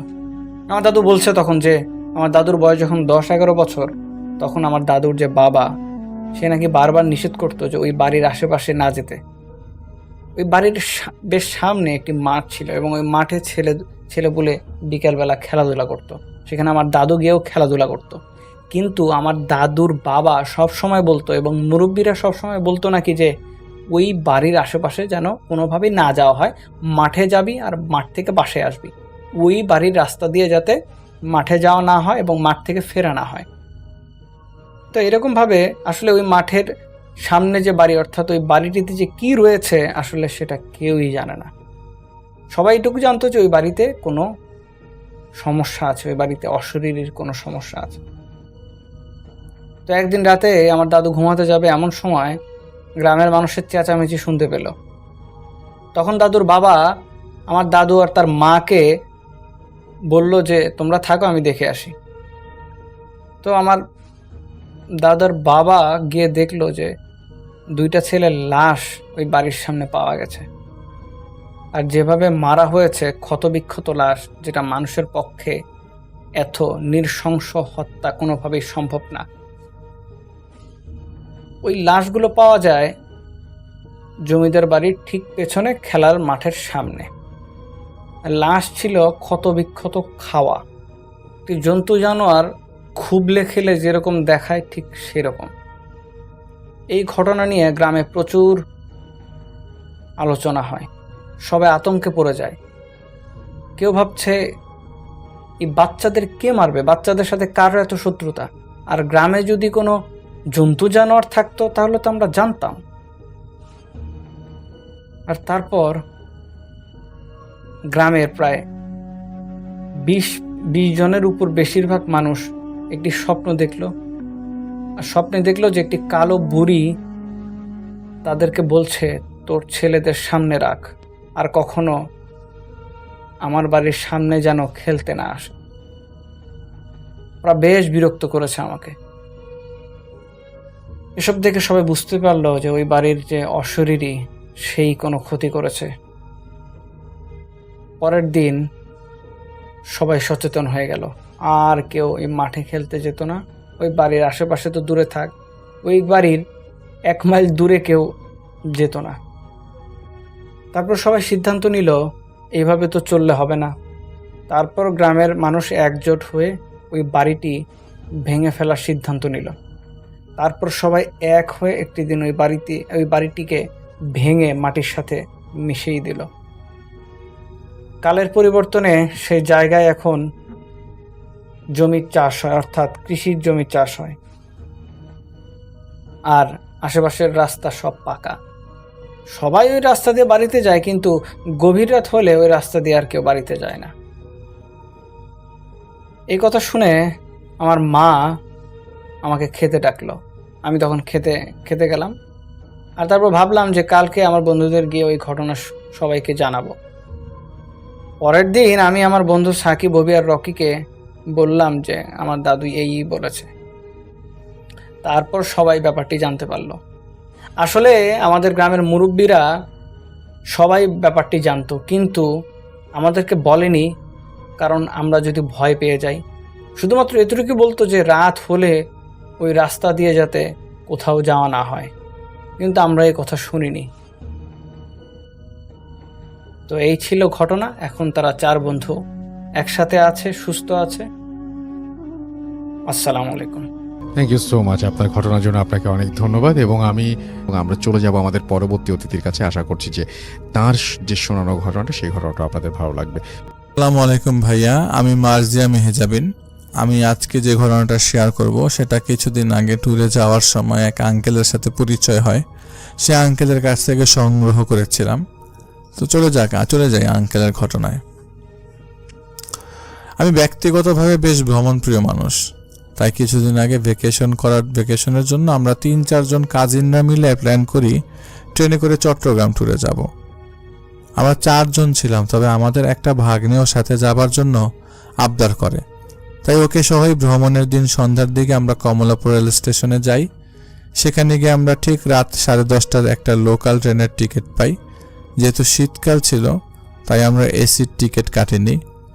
নর্মালি শোভন যে চেয়ারগুলো আছে ওইগুলোর 5টা টিকিট কাটি। মুখোমুখি 4টা টিকিট পাই আর একটা সিঙ্গেল টিকিট পাই। সিঙ্গেল সিট যেটা সেটা জানালার পাশে ছিল।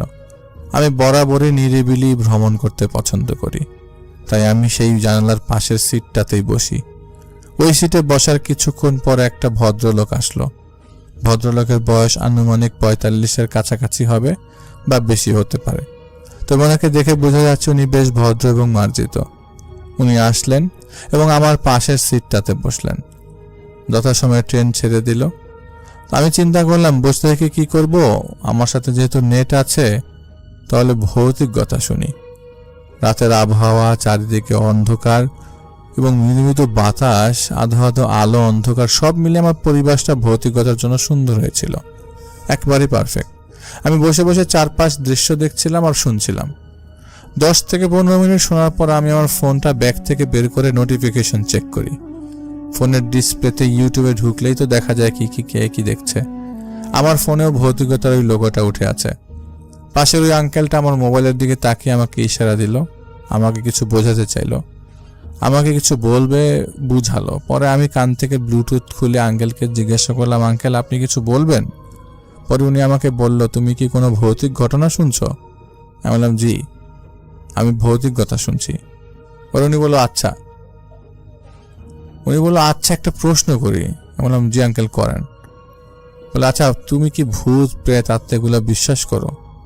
আমি বললাম যে হ্যাঁ আঙ্কেল, ভূত প্রেত আত্মা বিশ্বাস করি, আর আমি নিজেই ভৌতিকতা নামের এই প্ল্যাটফর্মের সাথে যুক্ত। যখন বললাম যে আমি ভৌতিকতার সাথে যুক্ত, তখন ভৌতিকতায় কাজ করে একজন মডারেটর হিসেবে তখন নিজের মধ্যে একটা প্রাউড ফিল করছিলাম। উনি বললো যে আমি যদি তোমাকে একটা ঘটনা বলি তুমি শুনবা? আমি বললাম জি অবশ্যই, কেন না। তাছাড়া আমার কাজই হচ্ছে ঘটনা কালেক্ট করা, আর আপনি আমাকে ঘটনা দিলে তো ভালো হলো। পরে আঙ্কেলটা বলল, অ্যাকচুয়ালি এখনকার সিচুয়েশন কাউকে যদি এই ঘগুলা বলতে যাই তাহলে অনেক হাসাহাসি করে, ফান মনে করে। অলৌকিক ব্যাপারটা হচ্ছে নিছক ধোঁকাবাজি হিসেবে ধরে নিতে চায়। জাগতিক বিষয়গুলো তারা সায়েন্স দিয়ে সমান করতে চায়, কিন্তু সব কিছু জানার মতো ক্ষমতা সায়েন্সের এখনো হয়নি। কিছু রহস্য আছে যেসব ঈশ্বর নিজের কাছে রেখেছেন। ওনার কথা শুনে পরে আমি বললাম যে আঙ্কেল সমস্যা নেই, আপনি নির্দ্বিধায় বলেন। তো তিনি যেভাবে বলার চেষ্টা করেছেন আমি সেভাবেই বলছি। ঘটনাটা ঘটছে চট্টগ্রামের পাহাড়ি এলাকার, আর ঘটনা ঘটে ওই আঙ্কেলের ভাগ্নের সাথে। আর উনি বলল ওনাদের এলাকায় এই ঘটনাটা বেশ আলোড়ন সৃষ্টি করা ঘটনা, সবাই জানে। আঙ্কেলের ভাগ্নের নাম সুদীপ। ছেলেটা ছোটবেলা থেকে বেশ ধার্মিক ছিল, ওনারা সনাতন ধর্মের। সুদীপদের বাড়ি ছিল পাহাড়ি সাইডে। সুদীপ এমনিতেই ছোটবেলা থেকে প্রচুর মেধাবী এবং ধার্মিক ছিল। ধর্মকর্মের প্রতি ওর আগ্রহ অনেক বেশি। যে কোনো পূজা অর্চনা যাই থাকুক না কেন সেগুলো খুব ভালোভাবে মেনটেন করতে পারত। তাছাড়া ওদের অনেকগুলো মন্ত্র আছে যেগুলো প্রায় বেশিরভাগই ওর মুখস্থ। সেই সুবাদে সুদীপকে বলতে গেলে সবাই জানে যেহেতু মেধাবী, তবে আবারও যেমন মেধাবী তেমন দুষ্টু, এক কথায় বলতে গেলে ডানপিতে স্বভাবের। একদিনও ও আর ওর কিছু বন্ধুরা মিলে পাহাড়ে যায়। সুদীপরা পাহাড়ে থাকে ঠিকই, কিন্তু ওরা পাহাড়ি না।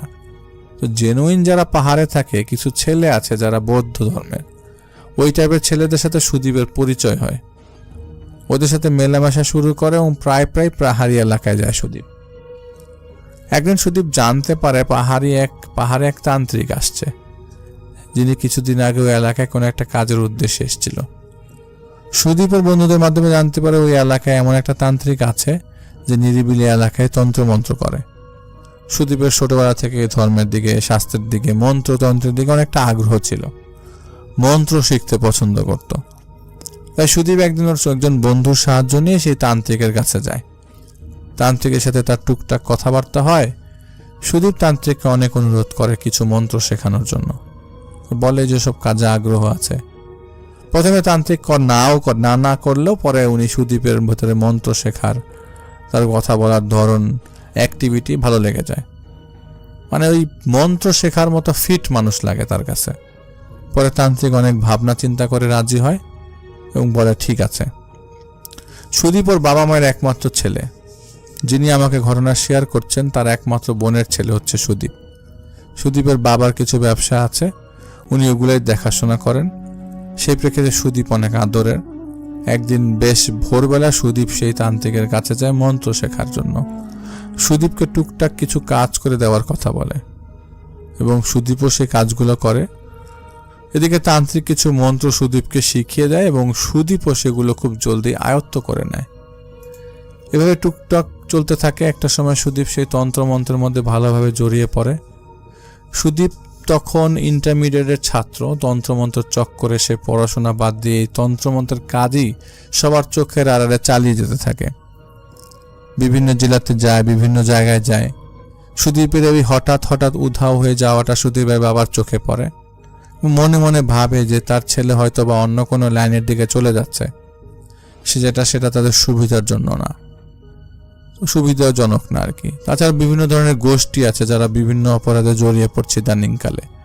তাই তো উনি চিন্তা করে ছেলেটার তো বেশি বয়স না, 17-18 বছর, ইন্টারমিডিয়েট পরীক্ষা দিবে, তেমন পড়াশোনাও করছে না। পরে ওকে বাসায় পেলে সুন্দর করে বুঝিয়ে দেখবে আর জিজ্ঞাসা করবে যে আমাকে ব্যবসার কাজে হেল্প করবে কিনা।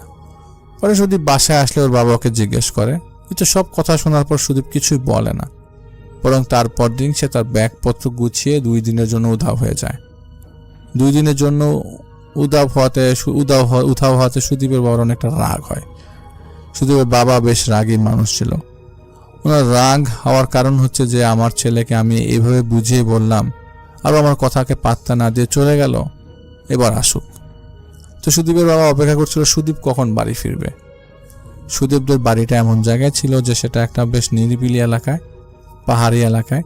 আমরা যেমন দেখতে পাই ছোট ছোট ঘর থাকে, তাও একটা লং ডিস্টেন্স মেনটেন করে। সুদীপদের বাড়িটাও সেম, তবে অন্যান্যদের তুলনায় বেশ পরিপাটি পরিবেশ ছিল সুদীপদের বাড়ির। সুদীপ 2 দিন পর বেশ রাতে বাসায় ফিরে। তখন সুদীপের মা জিজ্ঞেস করে সুদীপ যখন বাসায় ফিরে এবং চুপি চুপি সুদীপকে ওর ঘরে পাঠায় দেয়, ওর বাবার চোখের আড়াল করে, যেহেতু একমাত্র ছেলে। সুদীপ বাসা আসার পর একদিন কেটে গেল এবং বাসা থেকে ভোরবেলা আবার বের হলো। তো ওই দিন সুদীপের বাবার সাথে সুদীপের দেখা হয়নি। তাছাড়া সুদীপের বাবার যেহেতু দোকান আছে, ওনার ব্যবসা করতে হয়, তো উনি সকাল সকাল ঘুম থেকে উঠে চলে গেছে, যার জন্য সুদীপের সাথে ওর বাবার দেখা হয়নি। সুদীপের বাবা সন্ধ্যার দিকে বাসায় এসে দেখে সুদীপ ওর নিজের ঘরে। সুদীপের বাবা সুদীপকে ডাকলো এবং বললো, কি ব্যাপার, তোমাকে যে ব্যবসার কথা বললাম তুমি তো আমাকে কিছু বললা না। সুদীপ বলল, হ্যাঁ বাবা, আমি আপনার সাথে দোকানে কাজ করব, তবে আমাকে কিছুদিন সময় দিতে হবে। সুদীপের বাবা বলল, আচ্ছা ঠিক আছে, তবে এর মধ্যে তুমি বাড়ি থেকে উধাও হয়ে যেও না আবার। এই কথা বলে সুদীপের বাবা ওনার ঘরে চলে যান এবং গিয়ে খাওয়া দাওয়া শেষ করে ঘুমিয়ে যান। হঠাৎ করে সুদীপের বাবার ঘুম ভাঙে এবং উনি বিশ্রী গন্ধ অনুভব করেন। উনি প্রথমে ভাবলো যে আশেপাশে কোনো জীবজন্তু মারা গেল কিনা বা কোনো ইঁদুর মরল কিনা, কিসের গন্ধ, পাহাড়ি এলাকা, অনেক কিছু মরে থাকতে পারে। পরে সুদীপের বাবা শোয়া থেকে উঠে খুঁজতে লাগলো কোথাও কিছু মরে পড়ে আছে কিনা। আসলে গন্ধটা বেশ তীব্র ছিল। ওনাদের বাসাটা 3 রুমের বাসা ছিল। প্রথমে ঢুকতেই সুদীপের রুম, তারপর ড্রয়িং রুম, তারপর ছোট্ট একটা বারান্দা, তারপর হচ্ছে সুদীপের বাবা মার রুম। আরেকটা রুম আছে যেটা গেস্ট রুম। মাঝে মাঝে দোকানের জিনিসপত্র ওখানে রাখা হতো, আর তাদের ওয়াশরুমটা বাসা থেকে বাইরে। রাত 1:30 সুদীপ বাবা ঘুম থেকে উঠে ওয়াশরুমে যায়, চারদিকের গন্ধটার উৎস খুঁজতে থাকে। বাড়ির সামনে উঠানের মতো আছে, উনি ভালো করে চারদিকে খুঁজতে থাকে, কোথাও খুঁজে কিছু পায় না। পরে উনি আস্তে আস্তে সামনের দিকে আগায়, গন্ধটা একটা অনুভব করতে থাকে সুদীপের ঘর থেকে আসছে। আস্তে আস্তে সুদীপের ঘরের কাছে যায়। সুদীপ ঘরে যাওয়ার পর উনি দেখে সুদীপের ঘরের দরজাটা হালকা করে ভিড়ানো, ভেতর থেকে লক নাই। তো উনি সরাসরি কি করে, না ঢুকে হালকাভাবে উকিয়ে দেখে সুদীপ কি করে।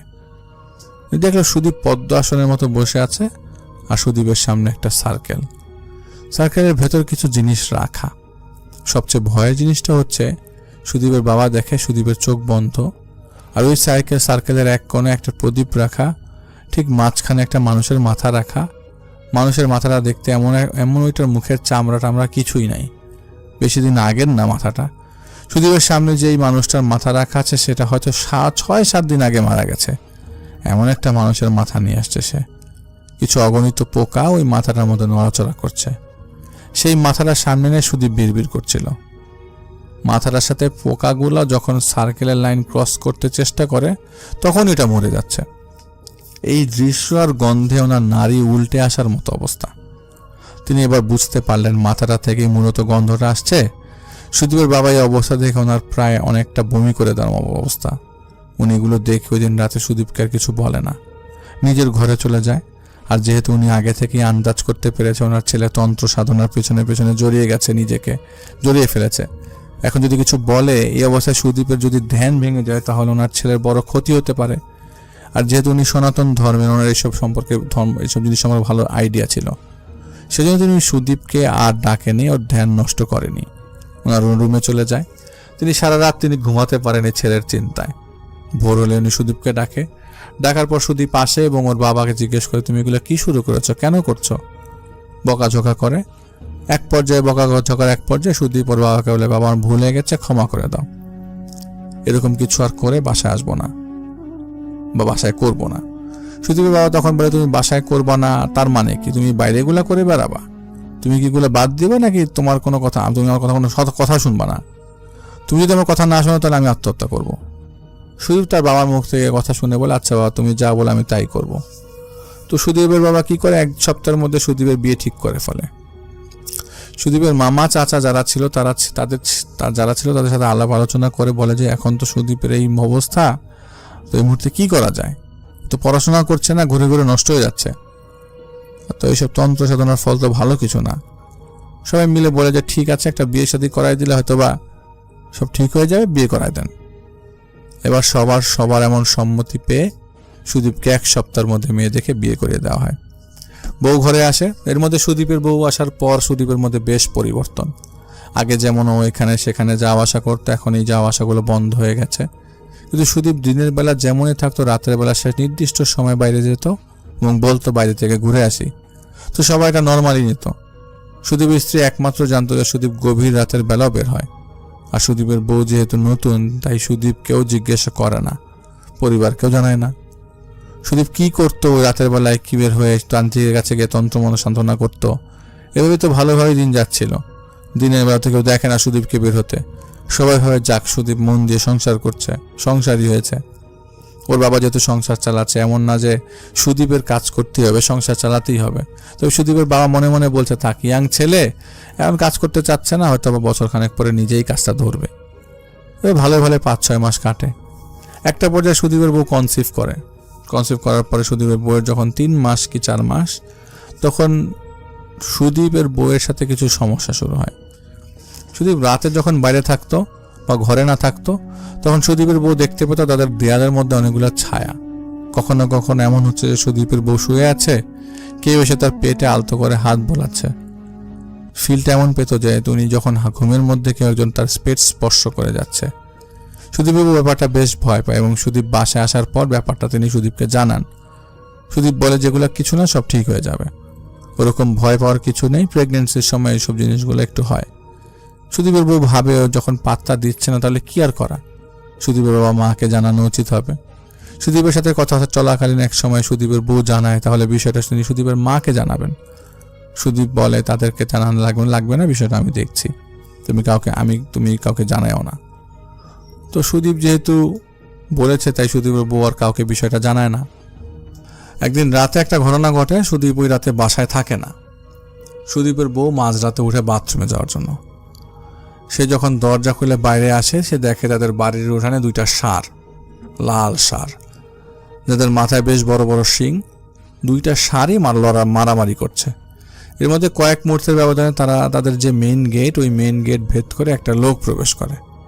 ওই লোকের হাতে বলি দেওয়ার সময় যে ধরনের বড় তলোয়ার থাকে, তার হাতে ওই তলোয়ার। লোকটা তাদের উঠানে এসে ষাঁড় দুটোকে সামনে দাঁড় করায় এবং ওই তলোয়ার দিয়ে হুট করে একটা ষাঁড় গরুর মাথা এক কোপে কেটে ফেলে। ষাঁড় গরুটা ওখানে ছটফট করতে করতে মারা যায়। এরপরে লোকটা তার দিকে রক্ত মাখা সেই তলোয়ার নিয়ে এগিয়ে আসতে থাকে। সুদীপের বউ খুব ভয় পায়। একে তো প্রেগনেন্সি অবস্থা, এই অবস্থায় ভয় পাওয়াতে গেলে জোরে চিৎকার করে দেয় তিনি। সুদীপের বউয়ের চিৎকার শুনে পাশ থেকে ঘর থেকে সুদীপের বাবা মা চলে আসে। বাবা মা আসার পর জিজ্ঞাসা করে কি হয়েছে।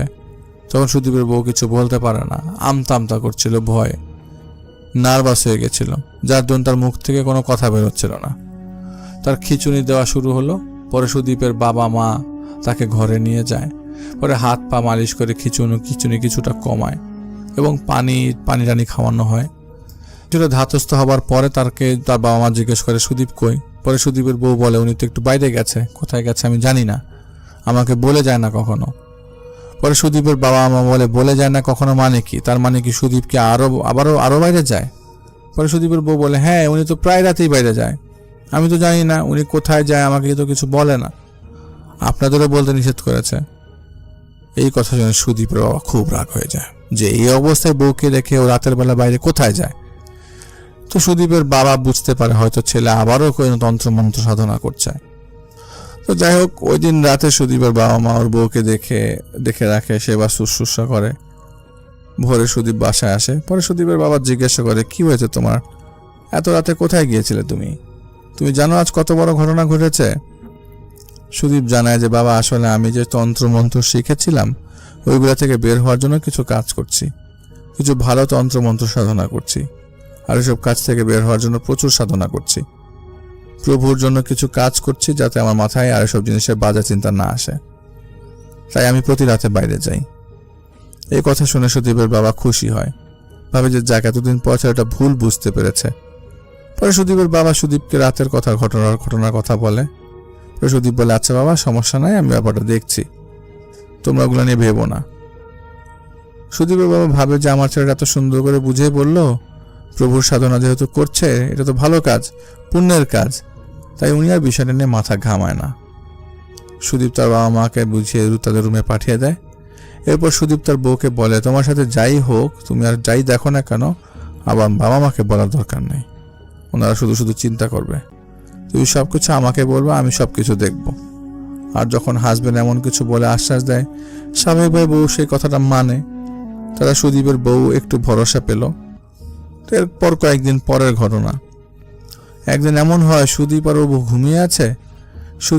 সুদীপের বউ ঘুম থেকে উঠে হঠাৎ করে লাফ দিয়ে ওঠে। ওঠার পরপর ওনার খুব শ্বাসকষ্ট শুরু হয়।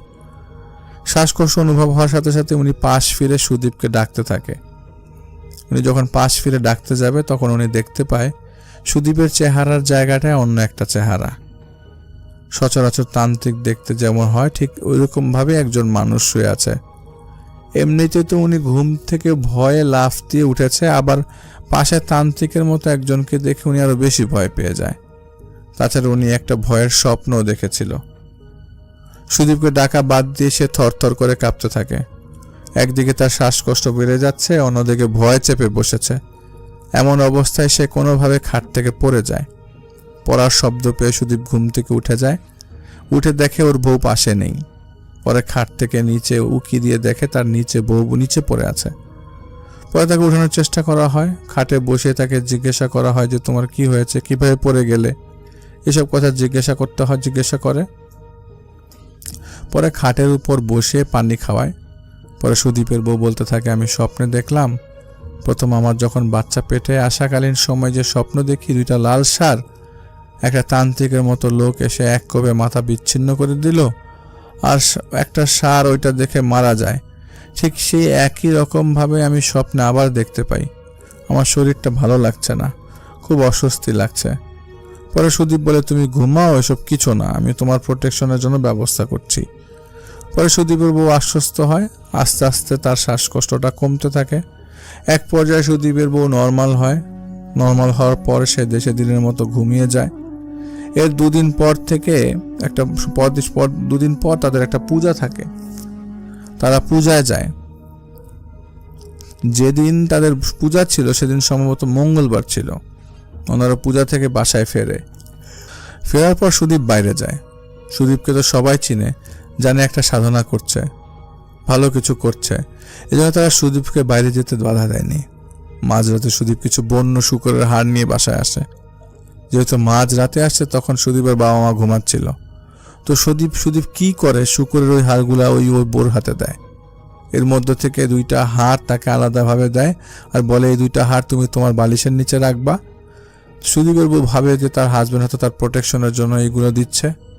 সুদীপের বউ সেই 2টা হাড় তার বালিশের নিচে রাখে, আর কিছু হাড় দেয়, সেগুলো এক প্যাকেট করে ঘরের একটা কোণায় রেখে দেয়। রাখার পর তারা রাতে ঘুমিয়ে যায়। ঘুমানোর কিছুক্ষণ পরেই সুদীপের বউ আগের রাতে যে স্বপ্ন দেখেছে, আবার সে একই স্বপ্ন দেখে। কিন্তু এবার সে দেখে তার ঘরে 2টো বিড়ালের বাচ্চা দুটোকে সামনে নিয়ে একটা লোক বসে আছে, যার মুখ স্পষ্ট নয়, তবে মনে হচ্ছে এটা সেই লোকটা যে ষাঁড় গরুর মাথা কেটে ফেলেছিল। লোকটার হাতে চকচক করছে একটা ধারালো কিছু। বিড়ালের একটা বাচ্চা নড়ছে না, চুপচাপ শুয়ে আছে। আর একটা বাচ্চাকে একটা কালো পাথর উপর রাখা, বাচ্চাটা বেশ কান্না করছে। হঠাৎ লোকটা তার হাতে থাকা ধারালো জিনিসটার সাহায্যে ক্যাচ করে বিড়ালের বাচ্চাটার গলা থেকে মাথাটা আলাদা করে দেয়। সাথে সাথে বাচ্চাটা গঙ্গাতে চুপ হয়ে গেল চিরদিনের মতো। এটা দেখে সুদীপের বউ বেশ ভয় পেয়ে যায়। ভয়টা যেমন তেমন নয়, তার মধ্যে কেমন যেন একটা অস্থিরতা কাজ করতে থাকে। সে ফিল করতে থাকে যে তার একটা অস্বস্তি লাগছে, সে শান্তি পাচ্ছে না। ঘুমের মধ্যে তার মনে হচ্ছে তার পেটের মধ্যে কেউ হাত বুলাচ্ছে। এমন সময় হাত বোলাতে আচমকা নখ দিয়ে তার পেটের মধ্যে কে যেন আঁচড় দেয়। সুদীপের বউ খুব ব্যথা পায়। জোরে জোরে চিৎকার দিয়ে লাফিয়ে উঠে সুদীপকে ডাকতে থাকে। পরে সুদীপ উঠে সুদীপের বউয়ের চিকিৎসার কথা চিৎকার শুনে সুদীপের বাবা মা পাশের ঘর থেকে চলে আসে। সুদীপের বাবা মা আসার পরে সুদীপের বউ বলে যে, মা, আমাকে কি সে যেন আঁচড় দিয়েছে, আমার খুব কষ্ট হচ্ছে, অনেক জ্বালাপোড়া করছে। সুদীপের বাবা বাইরে যায়, সুদীপ যায় বাবার সাথে। সুদীপের মা দেখে সুদীপের বউয়ের পেটের মধ্যে 2টা নখের আঁচড়। সুচালো বা ধারালো নখ দিয়ে সজোরে আঁচড় দিলে যেমন হয় সেরকম, ওখান থেকে টুপটুপ করে রক্ত পড়ছে। এইটা দেখে সুদীপের মা খুব বিচলিত হয়ে সুদীপকে বলে যে, বাবা, বউয়ের সাথে এরকম হয়েছে, এখন ওর এই অবস্থা। পরে সুদীপ ওর রুমে আসে এবং ওর মাকে বলে যে, আচ্ছা মা, ঠিক আছে, আমি আজকে রাতে সাধনা করে দেখব। সুদীপ যেহেতু বলেছে এটা দেখবে, তাহলে তো ভালোই। সুদীপের বাবা মা স্বস্তি নিয়ে ঘরে চলে যায়। পরে বউকে সুদীপ শান্ত করে বলে, ঠিক আছে, তুমি ঘুমাও, আমি দেখছি। দিনের বেলায় সাধারণত তাদের ভালোই কাটে। এর মধ্যে দিন রাতের বেলায় সুদীপ বাসায় আসে। আসার পর সুদীপ কয়েকটা মাটির ছোট ছোট চাকা নিয়ে আসে, যেগুলোর মধ্যে রক্ত লাগানো ছিল। সুদীপের বউকে বলে যে, তোমার পেটে যেখানে আঁচড় লেগেছে ওই মাটির চাকাগুলো দিয়ে ওখানে এগুলো ঘষা দাও, ভালোভাবে ঘষা দিও, যেখানে ওখান থেকে রক্ত মাটির চাকার সাথে লাগাতে পারো তাহলে ভালো হয়। সুদীপের বউ বলে, এটা দিয়ে আমি কিভাবে দিব, আমার তো ব্যথা লাগবে। গতকাল রাতে কাটছে, তাই এটার উপরে এখন পাতলা আবরণ পড়ে গেছে। সুদীপ কি ওই আবরণটা টেনে উঠাই ফেলে। পরে নিজেই ওই মাটির চাকাটা হাতে নিয়ে সুদীপের বউয়ের পেটে ঘষা দেয়। ঘষা দিলে সেই মাটির চাকাটায় কিছুটা হালকা রক্ত লাগে। ওই হালকা রক্তটা যখন বের হয়, তো সুদীপ ওই মাটির চাকাটা নিয়ে নিজের কাছে রেখে দেয় আর বলে, এখানে এখন আর কোনো সমস্যা হবে না। পরে সেদিন রাতের মতো সুদীপের বউ ঘুমিয়ে পড়ে। ঘুমানোর এক পর্যায়ে সুদীপের বউ শুনতে পায় কড়মড় করে হাড় চাবানোর শব্দ। তার আবার ঘুম ভাঙে। তখন সে চিন্তা করে, হাড় চাবানোর শব্দ কোত্থেকে আসছে? আমার বালিশের নিচে যে হাড়গুলো ছিল ওইগুলো কি কিছুতে নিয়ে খাওয়া শুরু করলো, নাকি কোনো ইঁদুর ওইগুলা খাচ্ছে কিনা কে জানে। এই চিন্তা করে সুদীপের বউ ঘুম থেকে উঠে সে দেখে তাদের ঘরের যে ফ্লোর, সেই ফ্লোরে 2টা বাচ্চা বসে এই 2টা হাড় চেবাচ্ছে। হাড়গুলো সজোরে চাবাচ্ছে আর ওই চাবানো থেকে শব্দ আসছে। এটা দেখে উনি খুব ভয় পায়। উনি ভাবে এই 2টা বাচ্চা কিভাবে হাড় চাবাচ্ছে, এত শক্ত হাড় কিভাবে খাওয়া সম্ভব। আর বাচ্চা দুটার চেহারা দেখতে বেশ ভয়ঙ্কর। বাচ্চা দুটো যখন ওই হাড়গুলো চিবাচ্ছিল তখন তাদের মুখে হাসিটা নর্মাল ছিল না, হিংস্র হাসি। সুদীপের বউ ভয় পেয়ে যায়, চিৎকার করার পর সুদীপ ওঠে। সুদীপ ওঠার সাথে সাথে সুদীপের বউ যখন হাত দিয়ে ইশারা করে ফ্লোরের দিকে, দুইটা বাচ্চাকে দেখায় যে দেখো এরা কে, এরা হাড়গুলো খেয়ে ফেলেছে। তখন সুদীপ ফ্লোরের দিকে তাকিয়ে দেখে কিছুই নেই। সুদীপ বলে কই, কোথায় তো কিছু নেই। সুদীপের বউ সুদীপের সাথে তাকায়, দেখে ফ্লোরে কিছুই নাই, সব ফাঁকা। সুদীপ ওর বউকে বলে যে এগুলো তোমার মেন্টাল সমস্যা, তুমি এগুলো নিয়ে বেশ ভাবছো, তাই তোমার কাছে এমন হচ্ছে, পাত্তা দিও না এগুলা। আমি তো আছি, আমি যতক্ষণ আছি কেউ তোমার ক্ষতি করতে পারবে না।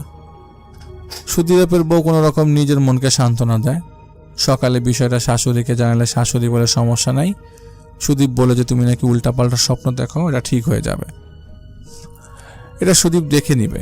আমি বলে দিয়েছি পুরোহিতের থেকে মন্ত্রপুত জল পরা এনে দিতে। সন্ধ্যাবেলা সুদীপ সেই মন্ত্রপুত জল পরা নিয়ে আসে, এনে বলে এটা সারা ঘরে ছিটিয়ে দেওয়ার জন্য।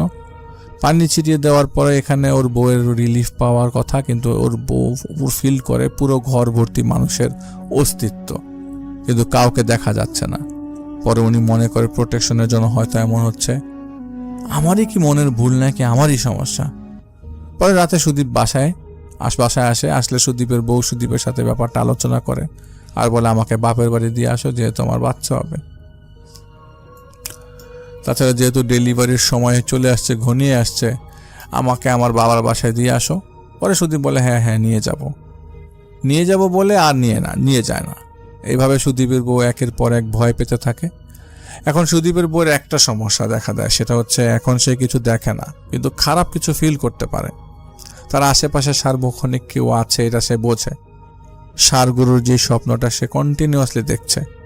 একটা সময় ডেলিভারির টাইম চলে আসে। এর মধ্যে সুদীপের বেশ পরিবর্তন। আগে যেমন রাতে সে বাসায় থাকতো, এখন প্রায় শেষ রাতে সে বাসায় বাইরে চলে যায়। আর বাসায় আসলে তার শরীর থেকে বেশ বাজে একটা গন্ধ আসে। এই ব্যাপারটা সবাই নোটিস করলেও কেউ কিছু বলে না। এভাবে সুদীপের বউয়ের ডেলিভারির দিন আসে। ডেলিভারির ব্যথা ওঠার পর মহিলারা সুদীপের ঘরে যায়। যেভাবে সে প্রসেসিং করতে হয় ওনারা ঠিক সেভাবেই কাজ করে। ব্যথা নিয়ে সুদীপের বউ হঠাৎ করে চেঁচিয়ে উঠে আর বলে ওরা এখানে কি করে, দরজার সামনে ওরা কি করে। তখন সবাই জিজ্ঞাসা করে ওরা কি করে মানে। সুদীপের মা তখন বলে যে সুদীপের মা জিজ্ঞাসা করে মা কি হয়েছে, এটা কি দেখতেছো মা। সুদীপের বউ বলে মা দুইটা বাচ্চা দরজার সামনে দাঁড়িয়ে আছে, এর মধ্যে একটা বাচ্চা আর একটা বাচ্চাকে মেরে ফেলছে মা, দেখেন ওই যে মা বাচ্চাটাকে মেরে ফেলছে মা, দেখেন না ওই যে বাচ্চাটার মাথাটা কেটে ফেললো মা, দেখেন কিরকম কি করছে। তো এরকম কিছু বলতেছিল আর চেঁচাতে ছিল সুদীপের বউ। সুদীপের মা ভাব হয়তো ব্যথার জন্য এমন আবল তাবল বলছে। ডেলিভারির ব্যথা তো আর যেমন তেমন ব্যথা না। তিনি এবং সাথের মহিলারা সুদীপের বউকে শান্ত করার চেষ্টা করে। যাই হোক, একটা সময় সুদীপের বউয়ের ডেলিভারি হয়। তার দুইটা ছেলে সন্তান হয়। একটা ছেলে সন্তান জীবিত থাকে আর একটা মৃত হয়।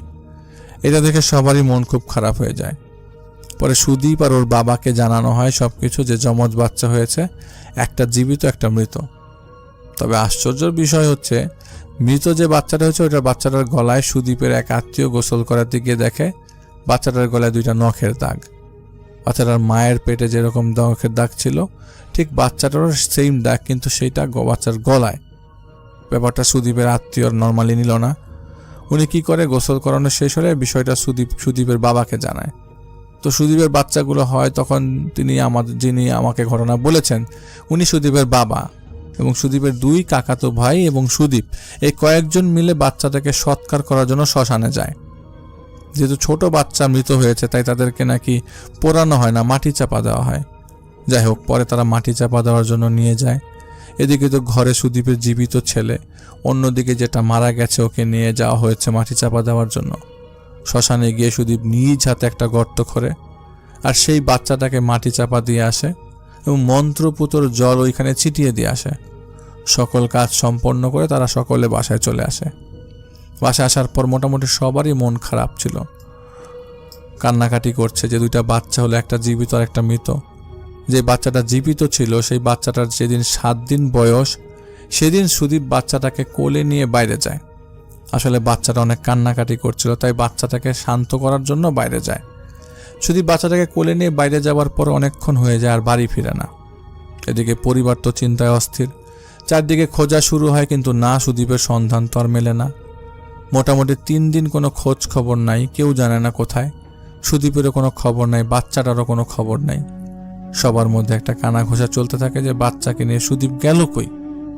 তখন সুদীপের যেই মামা, মানে যিনি আমাকে ঘটনা বলেছেন, সুদীপের মার মারফত জানতে পারে সুদীপের বাচ্চা হওয়ার দিন সুদীপের বউ যা যা দেখেছে বলেছে তা সকলের কাছে বলতে থাকে।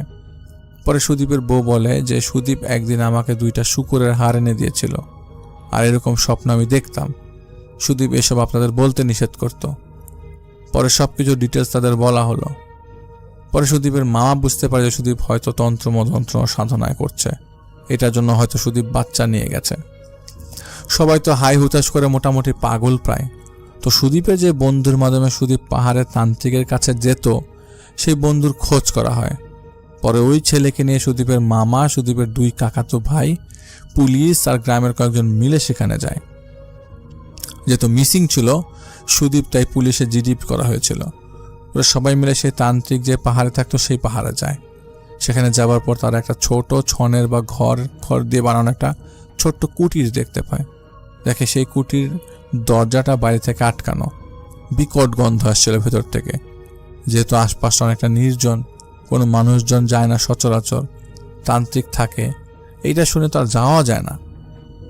পরে ওনারা যখন ঘরে যাওয়ার পর দেখে সুদীপ বাঁধা অবস্থায় মাটিতে পড়ে আছে, তার জ্ঞান নেই, শরীরে মারের দাগ। আর সুদীপের যে বাচ্চাটা, সেই বাচ্চাটার বডিটা পড়ে আছে একটা পাথরের পাশে, কিন্তু মাথাটা নাই। সুদীপের বাচ্চার মাথাও নাই, সেই তান্ত্রিকও নাই। সবাই ভাবে যে এই তান্ত্রিকের পাল্লায় পড়ে সুদীপ তার বাচ্চাটাকে কোনোভাবে বলি দিয়ে দিয়েছে। পুলিশ সবকিছু দেখলো, বডি আর আলামত সাথে নিল। তবে তারা যখন সেই ঘর থেকে বের হতে যাবে, তখন তারা দেখে একটা কোনায় কিছু একটা পেঁচানো। যেহেতু 3 দিন পর তারা ওই ঘরটায় ঢুকেছে, বিশ্রী একটা গন্ধে তারা থাকতে পারছিল না। তারা বের হওয়ার সময় দেখে কিছু একটা উঁচুর মতো, ঢাকনার মতো একটা দিয়ে ঢাকা। সুদীপের মামা ওইটা গিয়ে সরায়, আর তখন দেখে ওইখানে আরেকটা বাচ্চা। আর এইটা সেই বাচ্চা যেটাকে 1 সপ্তাহ আগে তারা মাটি চাপা দিয়ে এসেছিল, তার মামা সহ। আর এখানে সেই বাচ্চাটাও পড়া। এই বাচ্চাটার সেম বডি আছে, মাথা নেই। পুলিশ সেটাও নেয়। সুদীপ যেহেতু জীবিত ছিল, তারা সুদীপকে হাসপাতালে ভর্তি করায় এবং বাচ্চা দুটো নিয়ে ময়নাতদন্তের জন্য নিয়ে যায়। 2-3 দিন 3 দিন 4 দিন করে এরকম করে ঠিক 1 সপ্তাহ পর সুদীপের জ্ঞান আসে। জ্ঞান ফেরার পর সুদীপ হাওয়া করে কান্না করতে থাকে, সবাইকে সবকিছু বলে। পুলিশ জবানবন্দি রেকর্ড করে। সুদীপ বলে যে আমি ওই তান্ত্রিকের কাছে যেতাম, বিভিন্ন সময় কিছু সাধনা করতাম। আমাকে প্রথমে 2টা কবুতরের মাথা কেটে নিয়ে যেতে বলে, আমি নিয়ে গিয়েছিলাম। এরপর তার সাথে কাজ করতে করতে বিভিন্ন সময় বিভিন্ন প্রাণীর মাথা, শরীরের বিভিন্ন অংশ বা হাড় আমি জোগাড় করে দিতাম। তার বিনিময়ে তিনি আমাকে কিছু তন্ত্রমন্ত্র শিখাতেন। আর যে সকল জিনিস আমি শিখতাম, সেই সকল জিনিসগুলো আমি প্রায় আয়ত্ত করে ফেলেছিলাম। একদিন সে আমাকে বলল যে এগুলো দিয়ে কিছু হবে না, তুই ভালো কিছু পাইতে চাইলে, দুনিয়ার রাজ করতে চাইলে তোর নিজের সবচেয়ে প্রিয় জিনিস দিতে হবে। তখন সুদীপ বলে আমি যে কোনো কিছু দিতে প্রস্তুত। তান্ত্রিক বলে আমি ভাবছিলাম তোকে আমি শিখাবো, কিন্তু তুই তো এই কাজ করতে পারবি না। সুদীপ বলে পারবো না মানে কি? পারবো, আপনি বলেই দেখেন, আমি দুনিয়ার কাজ, দুনিয়ার যে কোনো কাজ করার জন্য সব কিছু করতে পারবো। তান্ত্রিক বলে তুই তো বিয়ে করেছিস, তুই আর তোর বউ মিলে দেখ সন্তান হয় কিনা তোদের। যদি তোরা একটা সন্তান দিতে পারিস, তাহলে আমি তোকে এমন কিছু দিব যাতে তুই পুরো পৃথিবীর শক্তিমান থাকবি। তান্ত্রিকের মুখ থেকে এসব কথা শুনে সুদীপ প্রায় গলে যায়, লোভের মধ্যে পড়ে। লোভে তান্ত্রিকের সব কথাই সে মেনে নেয়। একবার এমন হয়েছে যে কিছু মানুষের লাশে কেটে নিয়ে গেছে, হাতের বিভিন্ন অংশ, মাথার অংশ কেটে নিয়ে গেছে, 2-3টা, যখন যেটা পেরেছে। যখন তান্ত্রিক বলে তোর নিজের সন্তান দিতে হবে, সুদীপ ভাবে এটা কোনো ব্যাপারই না। সন্তানের বিনিময়ে যদি দুনিয়ার রাজ করতে পারে তাহলে সেটাই ভালো। সুদীপ বাচ্চা নেওয়ার জন্য চেষ্টা করে। একসময় সুদীপের বউ কনসিভ করে। সুদীপের বউ যখন প্রেগনেন্ট হয়, সুদীপ খুশি। 6 মাস যখন যায়, সুদীপের বউকে যখন ভয় দেখাতো, তখন নাকি ওই তান্ত্রিক সেই অপদেবতাকে দিয়ে সুদীপের বউকে ভয় দেখাতো। আর এই তান্ত্রিক সব কিছু উৎসর্গ করতো ওই অপদেবতাকে, আর এই কাজগুলো সেই অপদেবতা করত। একটা সময় যখন বাচ্চাগুলো তো হয়, তখন আমি নিজ হাতে সেই মরা বাচ্চাটা নিয়ে যাই তান্ত্রিকের কাছে। নেওয়ার পর সেই বাচ্চাটাকে আমি তান্ত্রিকের হাতে দিই। তখন সেই তান্ত্রিক সেই মরা বাচ্চাটাকে কাটতে বলে। আমি বাবা হয়ে সেই মরা বাচ্চার মাথাটা কাটি। তখন আমার মধ্যে থেকে লোভ চলে যায়, আমি সেন্সে ফিরে আসি। আমি আমার বাচ্চার গলা কেটে ফেলি। কাটার পর সে আমাকে দিয়ে কিছু কাজ করায়। সে তার মতো রিচুয়াল করে, বডিটা ঘরেই থাকে। আমার তখন অনেক মায়া লাগতে থাকে। ছোট বাচ্চা, সেটা আমি কেটে ফেললাম বাবা হয়ে, তাও আমার নিজের সন্তান। পরে আবার ভাবলাম যে থাক, ও তো এমনিই মৃত জন্ম নিচ্ছে, ওর কাটলে আর কি হবে। তারপরের দিন তান্ত্রিক আবার বলে, তুই যদি তোর জীবিত সন্তানটা আনতে না পারিস, তাহলে তাকে যাকে উৎসর্গ করে তার রক্ত যদি অপদেবতার পায়ে না দিতে পারিস, তাহলে তুই এই কাজে পূর্ণতা লাভ করবে না। তোকে সাধনা দেওয়া যাবে না, তোকে বর দেওয়া যাবে না। সুদীপ কি করে, বাকি যে 4 দিন 5 দিন থাকে, খুব চিন্তা ভাবনা করে সেই 7 দিনের দিন বাচ্চাটাকে নিয়ে চলে যায়। সুদীপ নিজে বাচ্চাটাকে জবাই করে, বাচ্চাটার মাথাটা এক কোপে কাটে, কোনো একটা কিছুকে উৎসর্গ করে, সাথে সেই তান্ত্রিকটা সব প্রসেসিং করে। সব রিচুয়াল শেষ করার পর সেই তান্ত্রিকটা সুদীপকে বলে, তুই এখন অনেক ক্লান্ত, আর যেহেতু রিচুয়ালগুলোর মাধ্যমে মধ্যরাতে করে, তাই তান্ত্রিক বলে তুই বাসায় যেয়ে বিশ্রাম নে। 3 দিন ধরে সুদীপ ওখানে থাকে। পরে তান্ত্রিক তাকে একটা পানি দেয় আর বলে যে, নে তুই এই পানিটা খা, এই পানিটা খেলে তোর মন্ত্র সব মুখস্থ থাকবে, তুই বুঝতে পারবি, তুই নিজের মধ্যে একটা শক্তি পাবি। এইসব বলার পর সুদীপ 7-5 না ভয়ে পানিটা খেয়ে ফেলে। ওর মধ্যে আরেকটা সেন্স কাজ করে, আমি আমার সন্তানটা মেরে ফেলেছি, 2টা সন্তান। সুদীপ যে কাজগুলো করেছে, ওর মধ্যে কোনো অনুতপ্ত অনুশোচনা কিছুই ছিল না, বরং শক্তি পাবার আশায় নেশায় এতটাই পেয়ে বসে যে সঠিক ভুল বিচার করার ক্ষমতা হারিয়ে ফেলে। পরে তান্ত্রিকের কথা অনুযায়ী সে বিশ্বাস করে পানিটা খায়। খাওয়ার পর সুদীপের এতটুকু মনে আছে, ওর মাতাল লাগছে, পরে আর কিছু মনে নেই। পরে তান্ত্রিক তাকে এভাবে বেঁধে রেখে চলে যায়। সুদীপকে বাসায় নিয়ে আসা হয়, যেহেতু ঘটনা জানাজানি হয়, পুলিশও জেনে গেছে। ওই ঘটনা সবাই শুনে ঘটনাটা একটু সুস্থ হলে সুদীপকে পুলিশ ধরে নিয়ে যায়। সুদীপ এখনও জেলে, তাকে এখনও রিলিজ দেওয়া হয়নি। এটাই ছিল ঘটনা। তান্ত্রিকের ফাঁদে পা দিয়ে সুদীপ তার বাচ্চাগুলো হারায়। সুদীপ আর আজকে এই অবস্থা। সুদীপের বউ তাকে ডিভোর্স দিয়ে দেয় তার এই কাজের জন্য। কিন্তু এই যে সুদীপ কাজটা করলো, সে আসলে কি পেল? সামান্য কিছু লোভের কারণে তার জীবনটা এলোমেলো হয়ে গেল। এটাই হচ্ছে শয়তানের প্ররোচনা, আপনার জীবনটাকে এলোমেলো করে দেওয়ার জন্য। মার্জি আপুকে অনেক অনেক ধন্যবাদ। Thank you so much. আপনার ঘটনার জন্য আপনাকে অনেক ধন্যবাদ। এবং আমরা চলে যাব আমাদের পরবর্তী অতিথির কাছে। আশা করছি যে তার যে শোনানো ঘটনাটা, সেই ঘটনাটা আপনাদের ভালো লাগবে। আসসালামু আলাইকুম ভাইয়া, কেমন আছেন? আশা করছি অবশ্যই ভালো আছেন, এবং আপনার অডিয়েন্সরাও অবশ্যই ভালো আছে বলে আমি আশা রাখতেছি। আজকে আমি আপনাদের জন্য একটা অদ্ভুত, রহস্যময় এবং ভীতিকর ঘটনা শেয়ার করব, যা ইতিপূর্বে কখনোই শোনেননি। এই গল্পটি শুনতে বসার সময় আপনাদের রোমাঞ্চের অনুভূতি হয়তো দম বন্ধ করে দেবে, হাড় কাঁপানো মুহূর্ত আসবে, আর কিছুক্ষণের জন্য নিঃশ্বাসও থেমে যেতে পারে। তাই কানের কাছে কান ধরুন, অর্থাৎ হেডফোনটা পরে নেন, চোখ কিছুটা খোলা রাখুন, আর যদি সম্ভব হয় হালকা আলো বা অন্ধকারে বসে গল্পটি শুনুন। কারণ আজকের গল্প আপনাকে এমন এক অচেনা অদ্ভুত জগতে নিয়ে যাবে, যা আপনি কখনো দেখেননি বা কল্পনা করেননি। আমি চাই আপনি নিজেকে কল্পনা করুন সেই পরিস্থিতিতে, রাতের নিঃশব্দতার চারপাশে হাওয়া হালকা বাতাসের মতো বইছে, চারপাশে শুধু অন্ধকার, আর কোথাও দূরে ভেসে আসছে অদ্ভুত রহস্যময় শব্দ। শোনেন কি? ঠিক সেই সময় আমরা প্রবেশ করব আজকের গল্পের ভেতরে।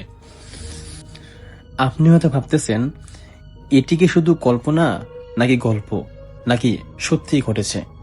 বন্ধুরা, আজকের গল্পটি এমন কিছু যা শোনার পর হয়তো আপনি নিজের চারপাশ আরো সতর্কভাবে দেখবেন। এবং হ্যাঁ, মনে রাখুন, আমি যা বলছি সবটাই বাস্তব ঘটনার উপর ভিত্তি করে। তাহলে চোখ খোলা রাখুন, মন শান্ত রাখুন, কানের কাছে কান ধরুন, কারণ আমরা এখন প্রবেশ করতে যাচ্ছি সেই রহস্যময় ভয়ের জগতে, যেখানে অদ্ভুততা, রহস্য আর ভীতি একসাথে আপনাদের জন্য অপেক্ষা করছে। চলুন কথা না বাড়িয়ে আজকের ঘটনা শুরু করা যাক। বাংলার প্রত্যন্ত এলাকায় একটি পুরনো স্কুল ছিল, নিশিরপাড়া হাই স্কুল। দিনে এখানে ক্লাস চলতো, কিন্তু রাতে স্কুলটা একদম পরিণত হতো অদ্ভুত সবচেয়ে বড় এক অন্ধকার কারাগারে। লোকজন বলতো 30 বছর আগে এখানে এক ছাত্রী আত্মহত্যা করেছিল। তার নাম ছিল নিশাত। ছাত্রীটি নাকি শেষ রাতে নিজের নাম রক্ত দিয়ে দেয়ালে লিখে রেখে যায়, আমি ফিরব। তার মৃত্যুর পর থেকে স্কুলে অদ্ভুত সব ঘটনা ঘটতে শুরু করলো। 2022 সালের শীত, 3 বন্ধু হৃদয়, সাজিদ, ইমন চ্যালেঞ্জ নিল যে রাতে 12টার সময় স্কুলে ঢুকে লাইভ ভিডিও করবে। গ্রামের সবাই তাদের থামালো। ওই স্কুলে রাতে ছায়া হাঁটে। নিশাত এখনও ডাক দেয়, কিন্তু 3 জন গ্রামবাসীর কথায় মশকরা মজাক উড়িয়ে হাসলো। তাদের মনে হলো শুধু এগুলো গল্প মাত্র, বাস্তবে কোনো মিল নেই। তারা ঠিক করলো স্কুলের ভেতরে কমপক্ষে 1 ঘন্টা থাকবে। তখন রাত 12:16। তারা গেট দিয়ে ঢুকে পড়ল। গেটটা ঠেলে খোলার সময় একটা ক্যাচ পেচ শব্দ হলো, যেন অনেক দিন কেউ গেটটা ছুঁয়েও দেখেনি। স্কুলের মাঠে ঘাসে ভিজে আছে, তবুও কোথাও কুয়াশা নেই, কিন্তু বাতাসে হঠাৎ সর্দি এনে দেওয়া একটা আলাদা ঠান্ডা অনুভূতি। হৃদয় প্রথম ক্যামেরা অন করতেই নাইট ভিশন দেখা গেল একটা বেঞ্চে সাদা ড্রেস পরা কেউ বসে আছে। এত স্পষ্ট ছায়া, যেন মানুষই। তারা টর্চ মেরে দেখল বেঞ্চ তো পুরোটাই খালি, বেঞ্চ তো কেউ বসে নেই। ইমন বলল, রাতের ছায়া এরকম হয়। কিন্তু 3 জন হাতেই কাঁপতে লাগলো। 1 নম্বর ক্লাসরুমে ঢুকতেই হাওয়ার মধ্যে একটা শব্দ এলো, হু, ঠিক যেন কেউ নিঃশ্বাস নিচ্ছে বা কান্নার আগে কাঁপছে। দেয়ালের কোনায় চক দিয়ে লেখা, চলে যাও আমার ঘর থেকে। কে লিখলো, কখন লিখলো? কেননা মাত্র 15 মিনিট আগেও এখানে কোনো লেখা ছিল না। হঠাৎ পেছন দিক থেকে একটা মেয়ে খুব ধীরে হাসলো, হি হি হি। তারা ঘুরে দাঁড়াতেই দেখলো মেয়েটি নেই, কিন্তু বেঞ্চের ওপর ধীরে ধীরে একটা লম্বা চুল নেমে আসছে, যেন কেউ সেখান থেকে সরে গেছে। প্রিন্সিপালের রুমে ঢুকতেই দরজা দিয়ে নিজে নিজে বন্ধ হয়ে গেল। ক্যামেরা দেখা গেল রুমের শেষ প্রান্তের জানালায় একটা মেয়ের মাথার ছায়া, চুল লম্বা, কিন্তু তার মুখ দেখা যায় না। হৃদয় ধীরে ধীরে কাছে গেলে ছায়াটা পেছনে ঘুরল। মুখ নেই, চোখ নেই, শুধু এক কালো ভূতের মুখ। তারপর ছায়াটা হঠাৎ দেয়ালের ভেতর ঢুকে গেল। সাজিদ চিৎকার দিল, এটা মানুষ না, এটা হলো সেই 30 বছর আগে মরে যাওয়া নিশাতের আত্মা। রাত তখন 1:02।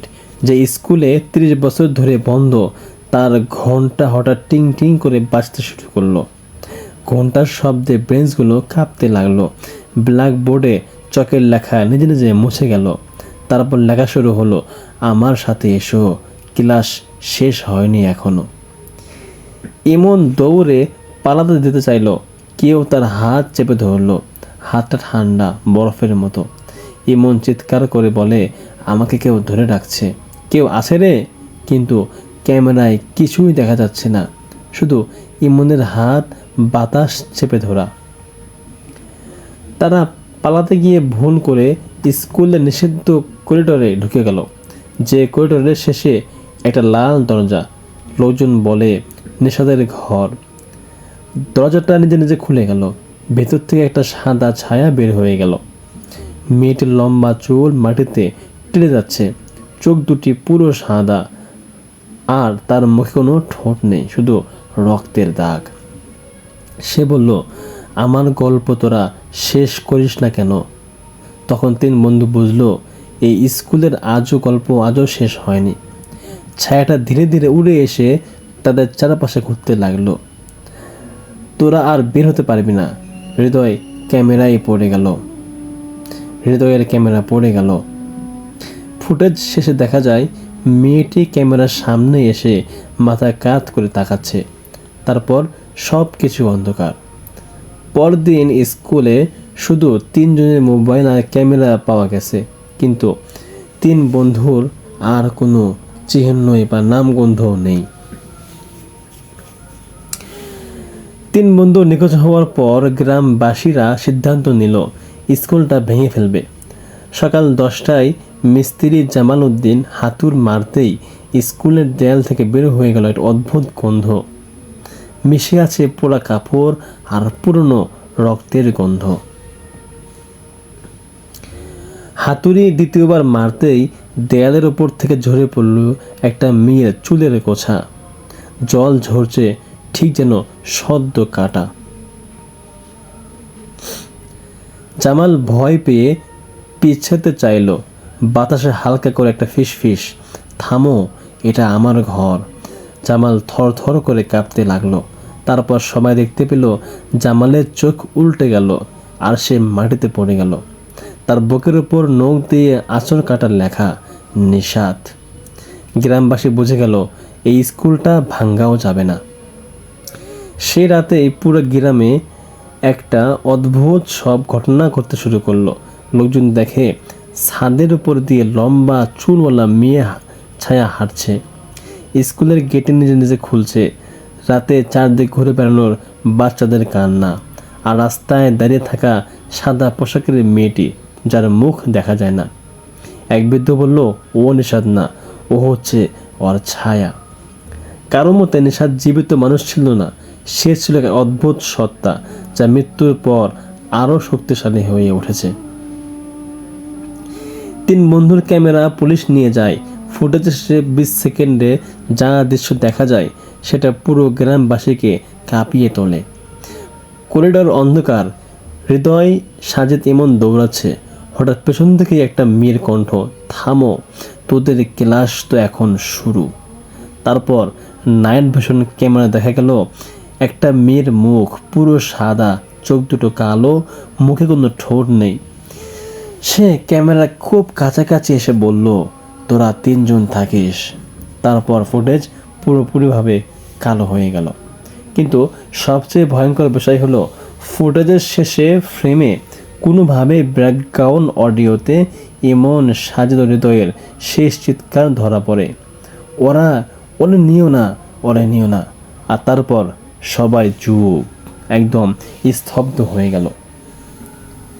তো এই ছিল আমাদের ঘটনাটি। আশা করছি আপনাদের সকলের ঘটনা ভালো লাগছে, এবং যদি ভালো লাগে আপনারা অবশ্যই কমেন্টে জানাবেন, এবং যে চ্যানেল থেকে শুনলেন সেই চ্যানেলটা অবশ্যই সাবস্ক্রাইব করে রাখবেন। ধন্যবাদ সবাইকে। দেখা হচ্ছে পরবর্তী কোনো এপিসোডে। ততক্ষণ পর্যন্ত আপনারা সবাই ভালো থাকবেন ইনশাআল্লাহ।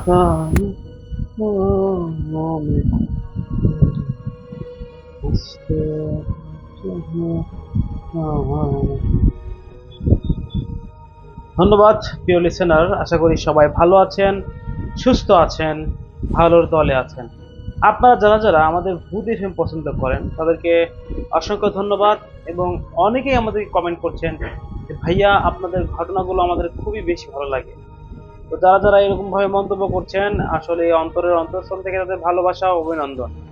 আপনারা বাংলাদেশের বিভিন্ন জায়গা থেকে, বিভিন্ন অঞ্চল থেকে, বিভিন্ন বিভাগ থেকে আমাদেরকে ঘটনার জন্য বলছেন, ভালো ঘটনার জন্য বলছেন। অনেকে ওই স্পেসিফিক্যালি অনেক ভালোভাবে অনেক মানে স্পেশাল যে ঘটনাগুলো, যেমন শ্মশান ঘাটের ঘটনা, যেমন অ্যাম্বুলেন্সের ঘটনা সহ আরো অনেক ভয়ঙ্কর ঘটনা কিন্তু আপনারা আমাদের থেকে চাচ্ছেন। আমরা প্রতিনিয়ত আপনাদের জন্য সেই ধরনের ঘটনা নিয়ে আসতেছি, এবং আপনাদের ভালোবাসা সবার সবার সামনে। অনেকেই কমেন্ট করছেন ভাইয়া আপনাদের ঘটনা না শুনলে ঘুম আসে না। অনেকেই কমেন্ট করছে ভাইয়া আপনাদের ঘটনা এত বেশি ভালো লাগে যা বলার বাহিরে, এবং এমনও বলে যে ভাইয়া আপনি যে ভিডিওতে আছেন বা আপনার চেহারা যে ভিডিওতে আমি দেখতে পাই, এই ঘটনাটা স্পেশাল হবেই। আমি তাই সম্পূর্ণ ঘটনা আমি শুনি। তো যাই হোক, এই ধরনের কমেন্ট খুবই বেশি ভালো লাগে, এবং কিছু কিছু মানুষ আছে যারা আসলে হিংসায় জ্বলে যায়। কিছু কিছু মানুষ আছে যারা কমেন্ট করেন, উল্টাপাল্টা কমেন্ট করেন।